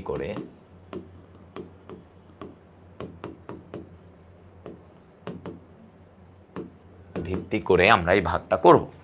আচ্ছা, তো যেমন ট্রায়োজ, এটাকে বলছে 3 কার্বন বিশিষ্ট। ট্রায়োজ মানে কি খেয়াল করো তো ভাইয়া, ট্রায়োজ মানে কি? ট্রায়োজ মানে হচ্ছে 3 কার্বন বিশিষ্ট, 3 কার্বন বিশিষ্ট, ঠিক আছে, 3 কার্বন বিশিষ্ট এটাকে বলা হয়। 3 কার্বন বিশিষ্ট এই মনোস্যাকারাইডকে আমরা কি বলি? ট্রায়োজ বলি। 3 কার্বন বিশিষ্ট মনোস্যাকারাইডকে আমরা কি বলি? ট্রায়োজ বলি। আচ্ছা, এখন দেখো যেমন গ্লিসারাল ডিহাইড, ডাইহাইড্রক্সি অ্যাসিটন, হ্যাঁ, তাহলে ট্রায়োজে আমরা উদাহরণ, যেমন উদাহরণগুলো একটু খেয়াল করি। ট্রায়োজ মানে যেখানে 3টা কার্বন থাকবে, ট্রাই মানে কি 3, তাহলে 3 কার্বন বিশিষ্ট একটা যৌগ, যেটাকে আমরা বলতেছি এক ধরনের মনোস্যাকারাইড। তাহলে এই উদাহরণটা কি দেখো, প্রথম উদাহরণ আমার বলছে গ্লিসারাল ডিহাইড, গ্লিসারাল ডিহাইড, হ্যাঁ, গ্লিসারাল ডিহাইড। আচ্ছা, গ্লিসারাল ডিহাইড মানে 3 কার্বন, গ্লিসারাল মানে 3 কার্বন, আর অ্যালডিহাইড দেখছো, তার মানে এখানে অ্যালডিহাইড মূলক আছে। এখানে কি মূলক আছে? অ্যালডিহাইড মূলক আছে। তো আমি এই যৌগটার স্ট্রাকচারে যাই, গ্লিসারাল ডিহাইডের স্ট্রাকচারে যদি আমরা যাই, তাহলে আমরা কি পাবো? আগে তুমি 3টা কার্বন দাও, 3টা কার্বন দিবা, যেহেতু 3 কার্বন ট্রায়োজ, তাহলে 3টা কার্বন দিলাম। কার্বনের কয়টা হাত? এই সবাই বলো, আমরা এটা দিয়েই শেষ করব, জাস্ট এই ট্রায়োজটা পড়ে তারপরে আমরা নেক্সট ক্লাসে এরপর থেকে যাব। তো বলো, এইখানে কার্বনের মোট কয়টা হাত থাকে? মোট একটা কার্বনের কয়টা হাত থাকে? এই বেসিক ব্যাপারটা জানো কিনা তোমরা? দেখি, একটা কার্বনের কয়টা হাত থাকে জানো? 4টা। Very good. তাহলে ভাইয়া একটা কার্বনের 4টা হাত থাকে, তাহলে আমরা এখন মিলাই। দেখো, এই কার্বনের সাথে 1 নম্বর কার্বনের সাথে এখানে কি থাকবে? একটা অক্সিজেন আছে, একটা হাইড্রোজেন আছে, হইল? তাহলে দেখো, এই কার্বনের 4টা হাত, এখানে 2টা, এখানে একটা, আর এখানে একটা, 4টা হাত হয়ে গেছে। এবার এইখানে ওর সাথে কি থাকে?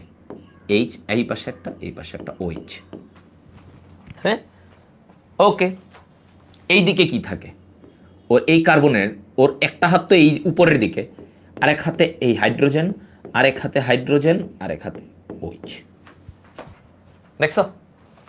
হ্যাঁ, তাহলে এই জিনিসটাই হচ্ছে গ্লিসারালডিহাইড। দেখো 3টা কার্বন, এইখানে দেখো ওর একটা অ্যালডিহাইড মূলক আছে। একটা কি মূলক? এটাকে বলা হচ্ছে অ্যালডিহাইড মূলক। তো এই অ্যালডিহাইড মূলকটা থাকার জন্যই খেয়াল করো ভাইয়া, এই অ্যালডিহাইড মূলকটা ওর থাকে, এজন্য এই গ্লিসারালডিহাইডকে বলা হয় অ্যালডোজ। গ্লিসারালডিহাইডকে কি বলা হয়? অ্যালডোজ, কারণ সেখানে অ্যালডিহাইড মূলক আছে, অ্যালডিহাইড মূলক আছে, ঠিক আছে? আর এই ছবিটাতে দেখো তো, এই যে এইটা হচ্ছে ডাইহাইড্রক্সি অ্যাসিটোনের একটা ছবি। এটা কার ছবি? এটা দেখো, ডাইহাইড্রক্সি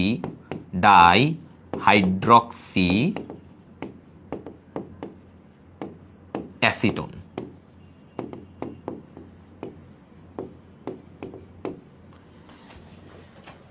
আচ্ছা, এখানে দেখা যাবে না, আমি তোমাদেরকে একে দেখাই। ডাইহাইড্রক্সি অ্যাসিটোনের ছবিটা আমরা যদি দেখি, দেখো আরেকটা উদাহরণ, 2 নাম্বার উদাহরণ এই ট্রায়োজের আরেকটা উদাহরণ কি? ডাইহাইড্রক্সি অ্যাসিটোন,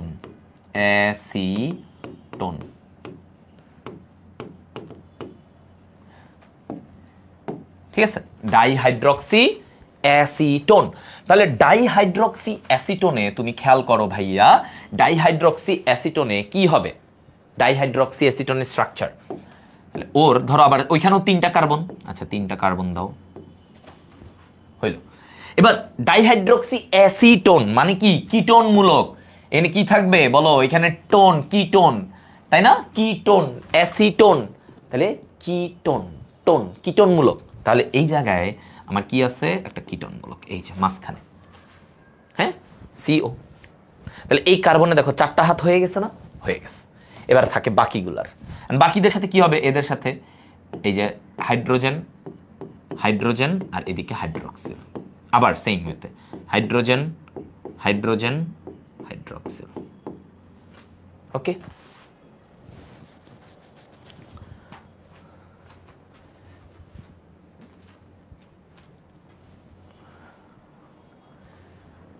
সবাই বুঝছো এটা? দেখছো? তাহলে ডাইহাইড্রক্সি অ্যাসিটোন, দেখো ডাইহাইড্রক্সি অ্যাসিটোন মানে 2টা হাইড্রক্সিল মূলক আছে। মানে কি বুঝাইছে এখানে? 2টা হাইড্রক্সিল মূলক আছে, ডাইহাইড্রক্সি, আর এটাকে কি বলা হয়? অ্যাসিটোন। এই যে দেখো, এই যে এখানে একটা কিটোন মূলক আছে, অ্যাসিটোন, অ্যাসিটোন। ঠিক আছে? হ্যাঁ, তাহলে ডাইহাইড্রক্সি অ্যাসিটোন, ডাইহাইড্রক্সি অ্যাসিটোন।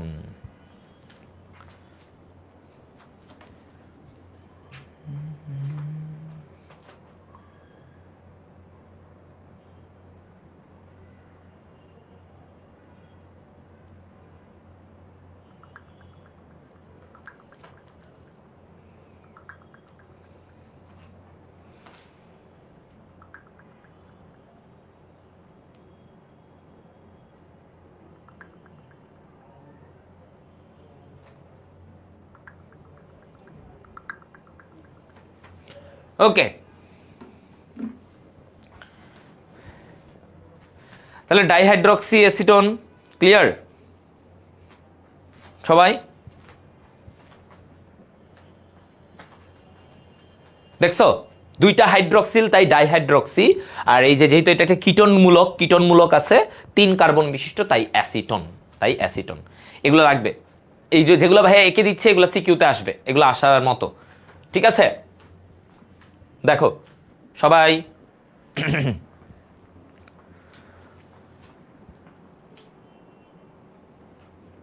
আমরা ট্রায়োস দিয়ে শেষ করব আজকে, যেহেতু আমাদের আজকে একটু দেরিতে। ভাইয়া নেক্সট দিন ইনশাল্লাহ লাগলে আমি ভাইয়া 6টায় ক্লাস শুরু করে দিব, তোমাদেরকে জানাই দিব।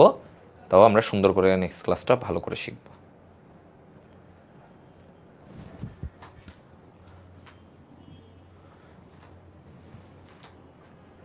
না, কিটোনের এটা মাঝখানে দিতে হয়, এটা মাঝখানে হয় না, রাইট? ওকে, সো আজকে আমরা তারপরের অংশ থেকে চলে যাব যে ভাইয়া ট্রায়োজের পরে, যে ট্রায়োজ বলতে আপনি পড়াচ্ছিলেন যে হ্যাঁ 3 কার্বন যদি থাকে, হ্যাঁ ওইটাকে বলে ট্রায়োজ। তাহলে তারপর থেকে, তাহলে আজকে আমাদের পার্ট হচ্ছে এর পর থেকে, তাই না? তাহলে আমার কোষ রসায়ন, কোষ রসায়ন 2, এইখান থেকে আমাদের আজকের শুরু। ওকে, তো প্রথমেই আমরা আসি যে দেখো আমার এই জায়গাটায় কি বলছেন, হ্যাঁ এই জায়গাটায় আমাকে কি বলছেন আমরা দেখি। এখানে আমাকে প্রথমেই টেট্রোজের কথা একটা বলছে। কিসের কথা? টেট্রোজ, টেট্রোজ, হ্যাঁ টেট্রোজ। তাহলে টেট্রোজ কথাটার অর্থ কি বলো? টেট্রোজ কথাটার অর্থ কি? টেট্রা মানে 4, টেট্রা মানে কি? 4। তাহলে এই জিনিসটা হচ্ছে টেট্রোজ হচ্ছে আমার 4 কার্বন বিশিষ্ট। কয় কার্বন? 4 কার্বন বিশিষ্ট একটা যৌগ। তাহলে টেট্রোজটা কি ভাইয়া? টেট্রোজ হচ্ছে 4 কার্বন বিশিষ্ট একটা যৌগ। টেট্রা মানে 4। আচ্ছা, তাহলে যেই মনোস্যাকারাইড আমরা গত ক্লাসে কিন্তু পড়েছি যে ভাইয়া মনোস্যাকারাইড কি? যেই যৌগটাকে আমি আর ভাঙতে পারবো না, যেই যৌগটাকে আমি আর ভাঙতে পারবো না, মানে ওই একা, মানে ওকে আর তুমি ক্ষুদ্র করা যাবে না, তাকেই আমরা বলি মনোস্যাকারাইড। তো এর মধ্যে অনেকগুলো প্রকারভেদ আমরা পড়ছিলাম, যে ট্রায়োজ, টেট্রোজ, 4 কার্বন বিশিষ্ট। এখন যেমন এটার উদাহরণটা কি দেখো, ইরিথ্রোজ একটা উদাহরণ আছে, ইরিথ্রোজ। এখন এই যে দেখো ইরিথ্রোজ, এই ইরিথ্রোজ এইগুলোর স্ট্রাকচার তোমাদের তেমন একটা আসে না। আচ্ছা দেখো ইরিথ্রোজ, ইরিথ্রোজ, ওকে, এইটা একটা কি টেট্রোজ। এখন এই ইরিথ্রোজের গঠনে আমরা যখন যাব, এই যে এরকম একটা ব্যাপার দেখা যাবে, তাই না? ইরিথ্রোজের গঠনে এরকম একটা জিনিস। তো ইরিথ্রোজের গঠনটা কি? এই যে তোমার ওর এখানে দেখো একটা অ্যালডিহাইড মূলক, ওকে, একটা কার্বন হয়ে গেল, তারপর আরেকটা কার্বন, এইভাবে ওর আমরা কার্বনের 4টা হাত মিলাবো, তাই না? এইচ হাইড্রক্সিল এটা থাকবে, তারপর আবার কার্বন, আবার এই পাশে হাইড্রোজেন, এই পাশে হাইড্রক্সিল, হ্যাঁ, তারপরে আবার এইভাবে দিলাম CH2OH, হ্যাঁ। তাহলে এই যে এই জায়গাটাতে দেখো এরিথ্রোজের এই যৌগের মধ্যে আমরা দেখতে পাচ্ছি যে ওর এইখানে একটা অ্যালডিহাইড মূলক আছে। কি আছে? একটা অ্যালডিহাইড মূলক আছে। তো এই এরিথ্রোজের এই জায়গাতে যেহেতু একটা অ্যালডিহাইড মূলক আছে, তাই এটাকে বলা হচ্ছে কি, এই এরিথ্রোজকে বলা হবে একটা অ্যালডোজ শর্করা। এরিথ্রোজকে কি বলা হবে বলো তো ভাইয়া? একটা অ্যালডোজ শর্করা, ঠিক আছে? এরিথ্রোজকে আমরা কি বলবো? একটা অ্যালডোজ শর্করা। ফাইন। আচ্ছা, তো এইটা হচ্ছে মোটামুটি মেইন কথা এরিথ্রোজ। আবার তুমি যদি ইরিথ্রোলোজ, যেমন একটা যৌগ আছে টেট্রোজের মধ্যেই, এটাকে বলা হয় ইরিথ্রিলোজ। ইরিথ্রোলোজ, ওটা ইরিথ্রোজ আর এটা ইরিথ্রোলোজ। এই যৌগটা কেমন? এই এরিথ্রোলোজ এইখানে আবার কিটোনমূলক থাকে। কি থাকে? এই যে কিটোনমূলক থাকে। তো কিটোনমূলক থাকার জন্য এই এরিথ্রোলোজকে আবার বলা হয় কিটোজ শর্করা। সিম্পল। তাহলে যার মধ্যে কিটোনমূলক আছে তাকে কিটোজ শর্করা, যার মধ্যে অ্যালডিহাইড মূলক থাকবে তাকে অ্যালডোজ শর্করা। তাহলে ওকে কি বলা হচ্ছে? কিটোজ শর্করা। হ্যাঁ, ঠিক আছে। হ্যাঁ, সিকিউ এর জন্য কি কি গুরুত্বপূর্ণ ভাইয়া বলবো, ভাইয়া বলে দিব, ডোন্ট ওয়ারি। গত ক্লাসে যেমন বলেছি যে ট্রায়োজের স্ট্রাকচারটা ইম্পর্টেন্ট, হ্যাঁ, ট্রায়োজের স্ট্রাকচার ইম্পর্টেন্ট, শর্করার ওই বৈশিষ্ট্যগুলো ইম্পর্টেন্ট, এগুলো বলেছি তোমাদেরকে। তা আজকেও ভাইয়া বলে দিব।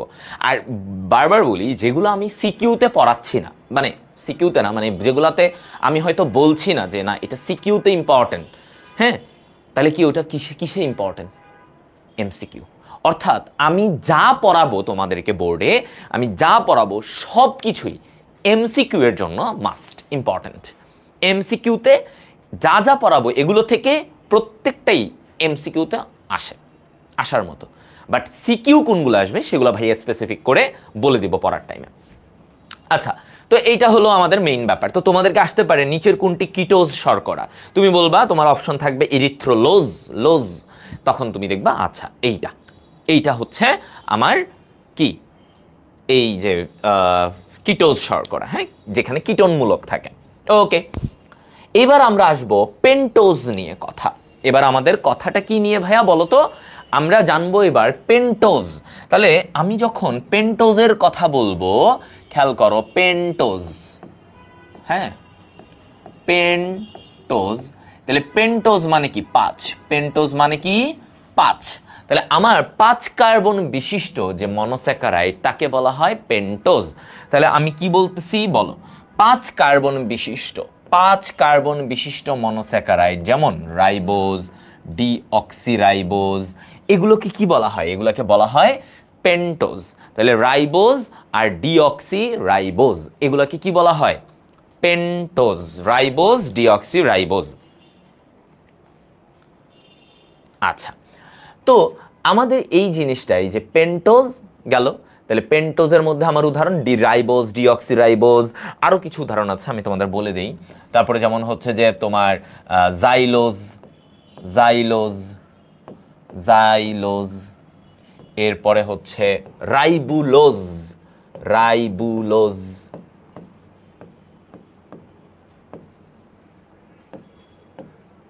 এরকম। এগুলা হচ্ছে কি? পেন্টোজ। মানে 5টা কার্বন থাকবে, পেন্টা মানে 5। তাহলে যারা 5 কার্বন তাদেরকে আমরা পেন্টোজ বলবো। আচ্ছা, তো আমার দেখো, আমি এখন রাইবোজ নিয়ে শিখব। কি নিয়ে শিখব? আমার এখন শেখার টপিক হচ্ছে রাইবোজ। তো আমি রাইবোজে একটু দেখি কি বলছে। হ্যাঁ, তাহলে রাইবোজে একটু খেয়াল করো ভাইয়া, রাইবোজে প্রথমেই আমাকে বলছে 5 কার্বন বিশিষ্ট। তাহলে এটা লেখা লাগবে, হ্যাঁ, ওকে। তাহলে আমার এই জায়গাটায় হচ্ছে ভাইয়া 5 কার্বন বিশিষ্ট, 5 কার্বন, এটা আমরা অলরেডি বলছি। আচ্ছা, এবার এই রাইবোজ একটা মজার জায়গা, যে রাইবোজ তুমি ওই যে কোষের গঠনে আমরা পড়িয়েছিলাম যে আরএনএ, আরএনএ পড়েছিলা, তাহলে আরএনএ এর ফুল ফর্ম মানে কি বলতো? Ribo nucleic acid, ribo nucleic acid, ঠিক আছে, রাইবো নিউক্লিক অ্যাসিড। তাহলে এই আরএনএ বা যেটাকে আমরা ফুল ফর্মে বলতেছি রাইবো নিউক্লিক অ্যাসিড, তাহলে এই রাইবো নিউক্লিক অ্যাসিড একটু খেয়াল করো, রাইবো মানে কি? এখানে রাইবোজ আছে, মানে কি এই জায়গাটাতে ভাইয়া রাইবোজ আছে। তার মানে আমার রাইবোজ আমার আরএনএ এর গঠনে থাকে। রাইবোজ কোথায় থাকবে? আরএনএ এর গঠনে থাকবে। ওকে, হ্যাঁ, দাগানো বই দিলে ভালো হয়, দাগানো বই দেওয়া হবে, দাগানো বই দেওয়া হবে, ডোন্ট ওয়ারি, ঠিক আছে, দাগানো বই দেওয়া হবে।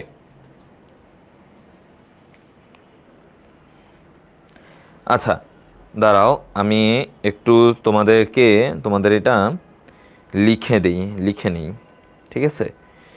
আচ্ছা তোমরা বলো তোমাদের আর কি লাগবে?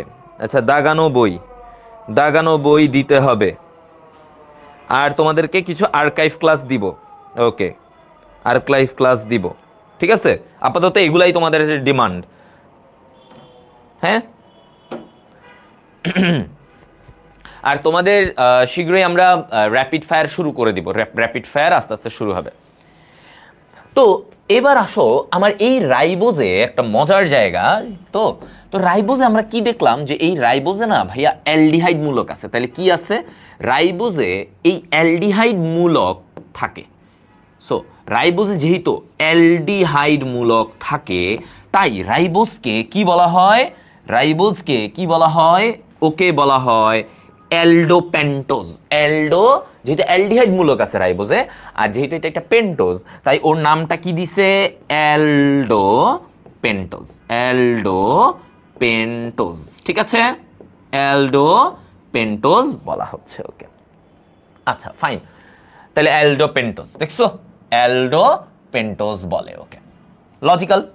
আচ্ছা এবার আসো, ওর গলনাঙ্ক কত? ওর গলনাঙ্ক দেখো ভাইয়া 95 ডিগ্রি সেলসিয়াস। এমসিকিউতে ইম্পর্টেন্ট, এমসিকিউতে ইম্পর্টেন্ট, ঠিক আছে, এমসিকিউতে এটা ইম্পর্টেন্ট যে ওর গলনাঙ্ক কত সেটা জানাটা ইম্পর্টেন্ট, হ্যাঁ। আচ্ছা ওকে, এবার আসো আমরা এখানে। আচ্ছা, তাহলে 95 ডিগ্রি সেলসিয়াস। এখন ওর সংকেতটা কেমন? যেমন আমরা পড়েছি, দেখো এই যে শর্করার সাধারণ সংকেতটা কি থাকে? শর্করার সাধারণ সংকেত কি থাকে? আমরা এভাবে পড়েছিলাম, CH2O ব্র্যাকেট দিয়ে N, এটা আমরা পড়েছিলাম। তাহলে CH2O, তাহলে এইখানে কার্বন একটা হলে হাইড্রোজেন দুইটা, অক্সিজেনও একটা, মানে এই রেশিওতে থাকবে, তাই না? রেশিওটা কি 1:2:1। তাহলে এখানে যেহেতু আমার রাইবোজের এই জায়গা দেখো এখানে C5H10O5, তাই এই জায়গাটাতে কি হবে? এই যে দেখো, তাহলে C5, এই রাইবোজের সংকেত কি? C5H10O5, তাহলে 5:10:5, তার মানে 1:2:1। ওকে, এবং এই রাইবোজ এটা কি করে? এটা হচ্ছে তোমার নিউক্লিওটাইড তৈরি করে। কি তৈরি করে? নিউক্লিওটাইড। ওই যে নিউক্লিওটাইডগুলাই তো তোমার ডিএনএ মানে আরএনএ তৈরি হয়। নিউক্লিওটাইডগুলো জোড়া লেগে লেগে কি তৈরি করে বলো? আরএনএ তৈরি করে। তাহলে আমরা এটাও বুঝলাম যে এই যে আরএনএ তৈরির পিছনে রাইবোজের অবদান আছে। দেখছো ভাইয়া? তাহলে আমার দেখো পুরাটা এখানে একদম সামারি করে তোমাদেরকে সুন্দর করে ইম্পর্টেন্ট জিনিসটা ভাইয়া তোমাদের এখানে রেডি করেছি, যে ভাই আমার এইখানে কি কি লাগবে, আমার এই জায়গাটাতে কি কি জানা দরকার।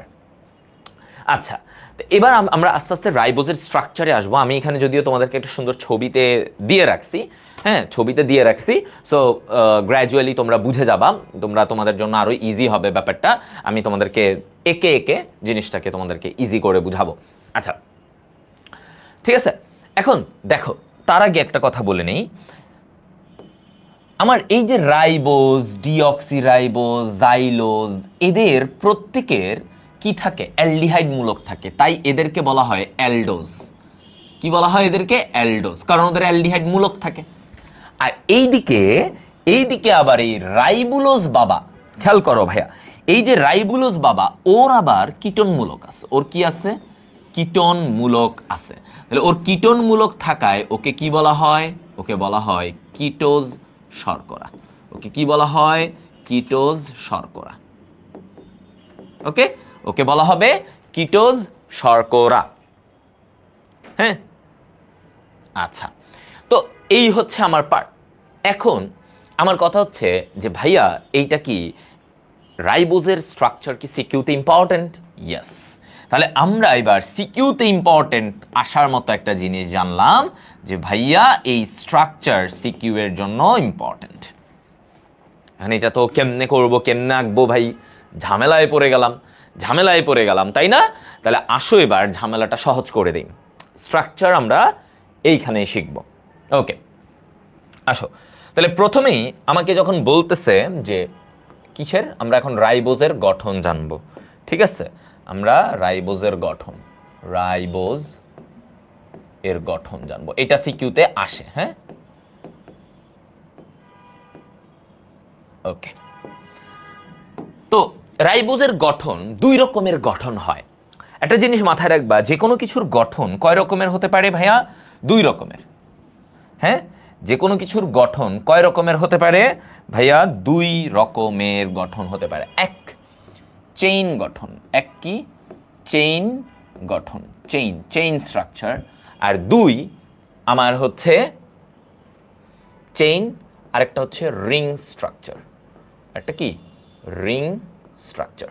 ঠিক আছে, তাহলে একটা হচ্ছে চেইন স্ট্রাকচার আর একটা হচ্ছে রিং স্ট্রাকচার। এবার আসো, এই যে চেইন স্ট্রাকচারে তোমাকে কি বলছে? চেইন স্ট্রাকচারটা কেমন হবে সেগুলো নিয়েও আমাদের কথা বলতে হবে। আচ্ছা, চেইন মানে কি? একটা লম্বা চেইনের মতো। হ্যাঁ, কয় কিসের? হ্যাঁ, চেইনের মতো, এরকম লম্বা। আচ্ছা, তো আমরা রাইবোজ কি? এটা অ্যালডিহাইড মূলক থাকে এখানে। এখানে কি থাকে? অ্যালডিহাইড থাকে। তো আমরা প্রথমেই দেখো অ্যালডিহাইড মূলক দিলাম। আর এখানে 5টা কার্বন না, তাহলে একটা কার্বন হয়ে গেল।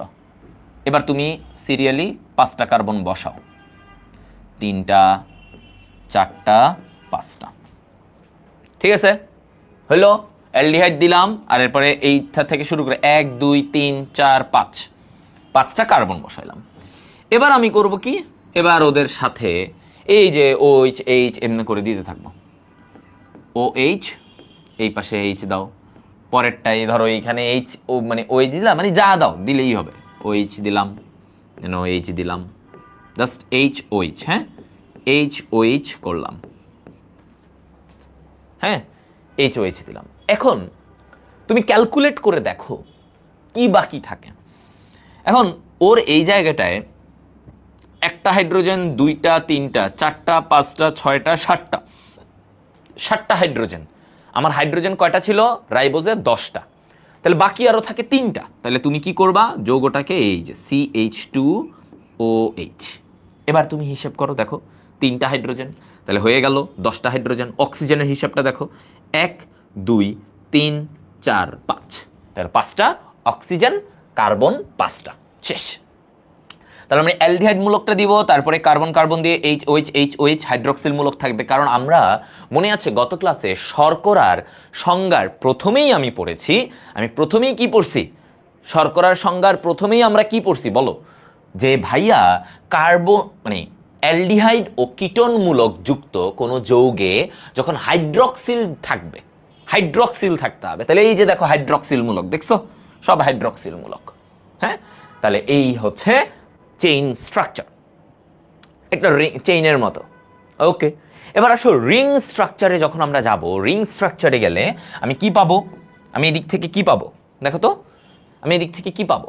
আমার যেটা আসবে যে দেখো রিং স্ট্রাকচারে গেলে আমরা এইরকম পাবো অক্সিজেন। না, আগে দেখো, তাহলে ওর ফার্স্টে তুমি কি দিবা? ওকে পঞ্চভুজের মতো আঁকতে হবে। এটা যেহেতু পেন্টোজ, তাহলে তুমি কি করবা? হ্যাঁ, পঞ্চভুজের মতো আঁকবা, পঞ্চভুজ আঁকবা। তাহলে আমি পঞ্চভুজ আঁকবো, যেহেতু পেন্টোজ পঞ্চভুজ। এরকম অক্সিজেন দিয়ে শুরু হবে এখানে, এরপরে কার্বন, ঠিক আছে, কার্বন, কার্বন, কার্বন, অক্সিজেন। হ্যাঁ, ওকে, তাহলে অক্সিজেন, কার্বন, কার্বন, কার্বন এভাবে করে চলতে থাকবে। আচ্ছা, এবার তো ভাইয়া কার্বন তো 4টা হইল, ঝামেলা লেগে গেল। কার্বন 4টা কেন ভাইয়া? কার্বন এই যে লাস্টে আরেকটা এইভাবে থাকে CH2OH, তাহলে এইখানে হচ্ছে 5 নম্বর কার্বন। তাহলে আমার সিরিয়ালটা কি? এভাবে ডান দিক থেকে 1 2 3 4 5, 1 2 3 4 5। ওকে ফাইন, তাহলে এইটা 1 নাম্বার, এটা 2 নাম্বার, এটা 3 4 5। এখন এদের সাথে কি হবে? এই যে কার্বন ভাইয়া প্রত্যেকের কাছে তো মানে ওর 2টা হাত, ওর 2টা হাত, মানে বাকি 2 হাতে কি ঘটবে? হ্যাঁ, বাকি 2 হাতে কি ঘটবে? এবার আসো যে ভাইয়া এই যে একটা ওর এখানে একটা হাইড্রক্সিল, একটা হাইড্রোজেন, ওই যে আগের মতো সেম বাকি 2টা হাতগুলোতে ধরো হাইড্রোজেন, হাইড্রক্সিল, হাইড্রোজেন, হাইড্রক্সিল দিলাম। আর এখানে তো অলরেডি CH2OH, OH হাইড্রক্সিল আছে, তাহলে তুমি এই পাশে ওর সাথে একটা হাইড্রোজেন দিয়ে দাও। ওকে, দেখো এবার তুমি কাউন্ট করো 5টা কার্বন আছে কিনা, 10টা হাইড্রোজেন আছে কিনা। হ্যাঁ, তাহলে আমি পঞ্চভুজ আঁকলাম ফার্স্টে, এই যে ও অক্সিজেনটা দিয়ে শুরু করলাম, কার্বন, কার্বন, কার্বন, কার্বন, আর লাস্টে আরেকটা কার্বন, 5 নম্বর কার্বনটা এটার সাথে থাকে। তারপরে আমি কি করলাম, এখান থেকে ওর সাথে এটা এই যে CH2OH, মানে এইটা, এই জিনিসটা একদম লাস্টে দেখো, এই যে এটা এখানে। হ্যাঁ, তারপরে আমি ওদের প্রত্যেকের সাথে HOH, HOH এভাবে যুক্ত করে দিলাম, জাস্ট আমার মতো করে আমি। তাহলে এই যে 2টা স্ট্রাকচার, একটা হচ্ছে রৈখিক, কিছুই না, কিছুই না, তোমাদেরকে পরীক্ষায় বলে যে রিং স্ট্রাকচার আঁকো, অথবা বলে রৈখিক স্ট্রাকচার এঁকে দেখাও। ঠিক আছে, রৈখিক মানে রৈখিক হচ্ছে যে ধরো আমি বেনজিনকে এমনে লিখলাম, সিম্পল একটা যে হিসাব বুঝো, এটা লিখলাম বেনজিন, তাই না? আবার আমি বেনজিনটারেই এইভাবে লিখলাম, তো কি হলো? এটারে বলে রিং স্ট্রাকচার, এটারে বলে রৈখিক স্ট্রাকচার, এইটাই, দ্যাটস সিম্পল থিং। তাহলে রৈখিক স্ট্রাকচার হচ্ছে মানে একটা রেখার মতো, আমার সমীকরণের মতো আমরা প্রকাশ করব। রিং গঠনটা হচ্ছে তাই বলয় আকারে সে কিভাবে থাকে সেটা আমরা প্রকাশ করি। দেখছো, দ্যাটস ইট।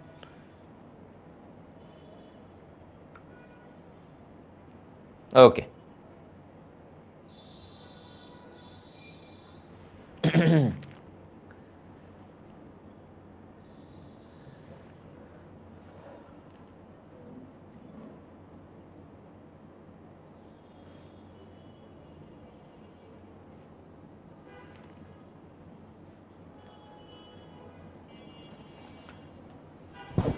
ওকে, ক্লিয়ার ভাইয়া, ভেরি গুড, ভেরি গুড, সবাই ক্লিয়ার, বুঝতে পারছো তাই তো? ভাই 2টাই কি আঁকতে হবে এক্সামে? হ্যাঁ, আঁকলে ভালো, 2টাই আঁকতে হবে, যেটা বলে তোমাকে, যেটা তোমাকে বলে, এখানে ডিপেন্ড করতেছে তোমাকে কি বলতেছে, তোমাকে কি বলতেছে, ডিপেন্ড করে তোমাকে কি বলতেছে তারা। আচ্ছা, তাহলে এই যে রাইবোজের গঠন, তাহলে এটা আমরা সিকিউ এর জন্য ভালো করে পড়ব। হ্যাঁ, সিকিউ এর জন্য। এখন এই রাইবোজ ও কি বিজারণ ক্ষমতা আছে? দেখো তো ওর কি বিজারণ, এই যে ওর বিজারণ মূলক আছে, তাই না? এই যে অ্যালডিহাইড মূলক বা কিটোন মূলক থাকা মানে তার বিজারণ ক্ষমতা আছে। সো ও একটা, সো যেহেতু ওর এটা আছে তার মানে ও একটা বিজারক শর্করা। তাহলে রাইবোজ কি? রাইবোজ একটা ভাইয়া বিজারক শর্করা। ঠিক আছে, সহজ কথা ভাইয়া, এনে আর কোনো জটিলতা নাই। এবার আসি আমরা তাহলে নেক্সট পার্ট, ডিঅক্সিরাইবোজ। এটাও জানতে হবে, এটার গঠনও সিকিউতে ইম্পর্টেন্ট। ঠিক আছে, হ্যাঁ দেখো তাহলে আমরা এবার যাবো এই যে এই জায়গাটায়, তাহলে আমরা কিসে যাব? দেখো ডিঅক্সিরাইবোজ নিয়ে এবার আমাদের পয়েন্ট। তাহলে এতক্ষণ আমরা রাইবোজ নিয়ে জানলাম, রাইবোজ 5টা কার্বন আছে এই ব্যাপার।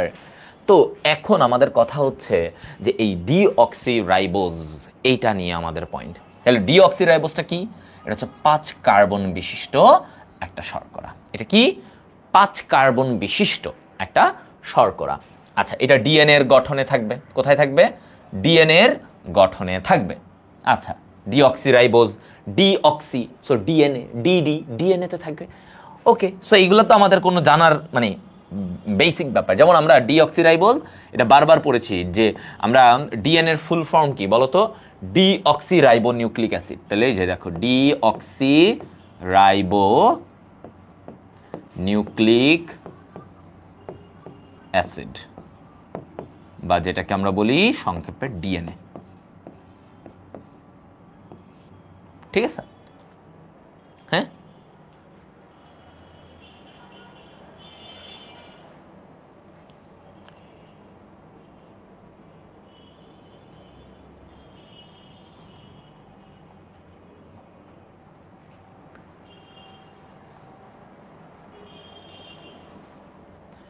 দেখো। ওকে, তাহলে ডিঅক্সিরাইবোজ। এখন আমরা এই ডিঅক্সিরাইবোজে প্রথম কথা, ডিঅক্সি এটার কথাটার মানে কি একটু বুঝো।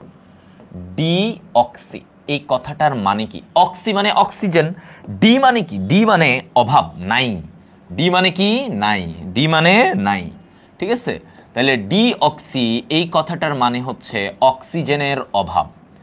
অক্সিজেনের অভাব। এই কথাটার মানে কি? অক্সিজেনের অভাব। ঠিক আছে? আচ্ছা, তো এখন এই যে ডিঅক্সি, তাহলে এইখানে আমার কি থাকে? অ্যালডিহাইড মূলক থাকে। এই জায়গাটাতে আমাদের কি থাকে? অ্যালডিহাইড মূলক থাকে, যার সংকেত হচ্ছে এইটা। তাহলে অ্যালডিহাইড মূলক কোথায় থাকে? এই জায়গাটাতে থাকে অ্যালডিহাইড মূলক। অ্যালডিহাইড মূলক থাকে কোথায়? এই পয়েন্টে। তাহলে অ্যালডিহাইড মূলক থাকে, যার সংকেত হচ্ছে C5H10O4। আচ্ছা, ওকে, তাহলে একটা অক্সিজেন থাকে না। এবার পয়েন্ট হচ্ছে কত নাম্বার কার্বনে অক্সিজেনটা থাকে না? কত নাম্বার কার্বনে? তাহলে এটার অ্যান্সার কি? এই যে ভাইয়া 2 নাম্বার। তাহলে আমরা এভাবে লিখি, 2 নং কার্বনে অক্সিজেন নেই।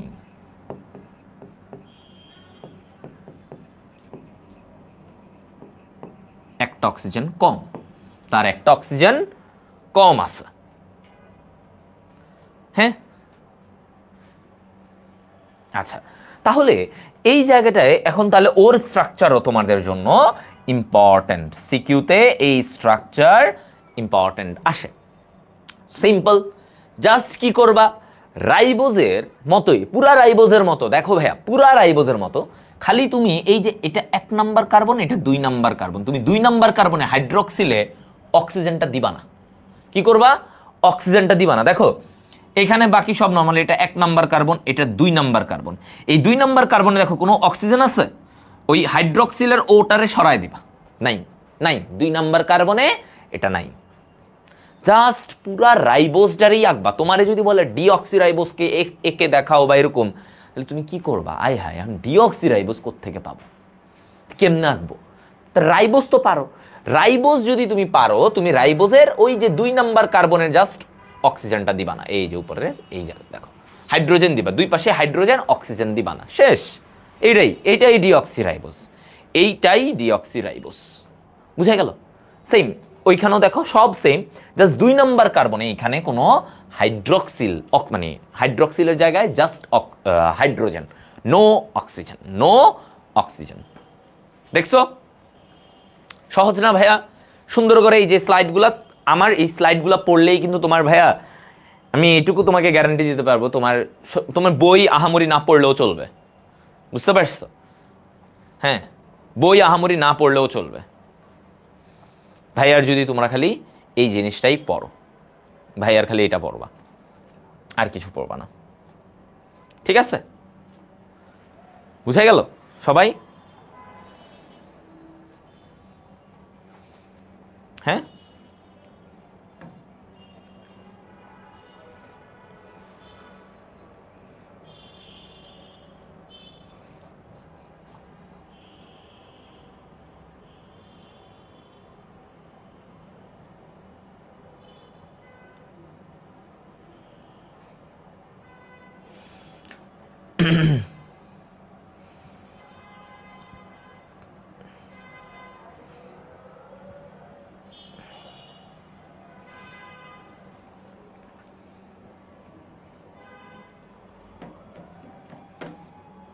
ওকে, গুড।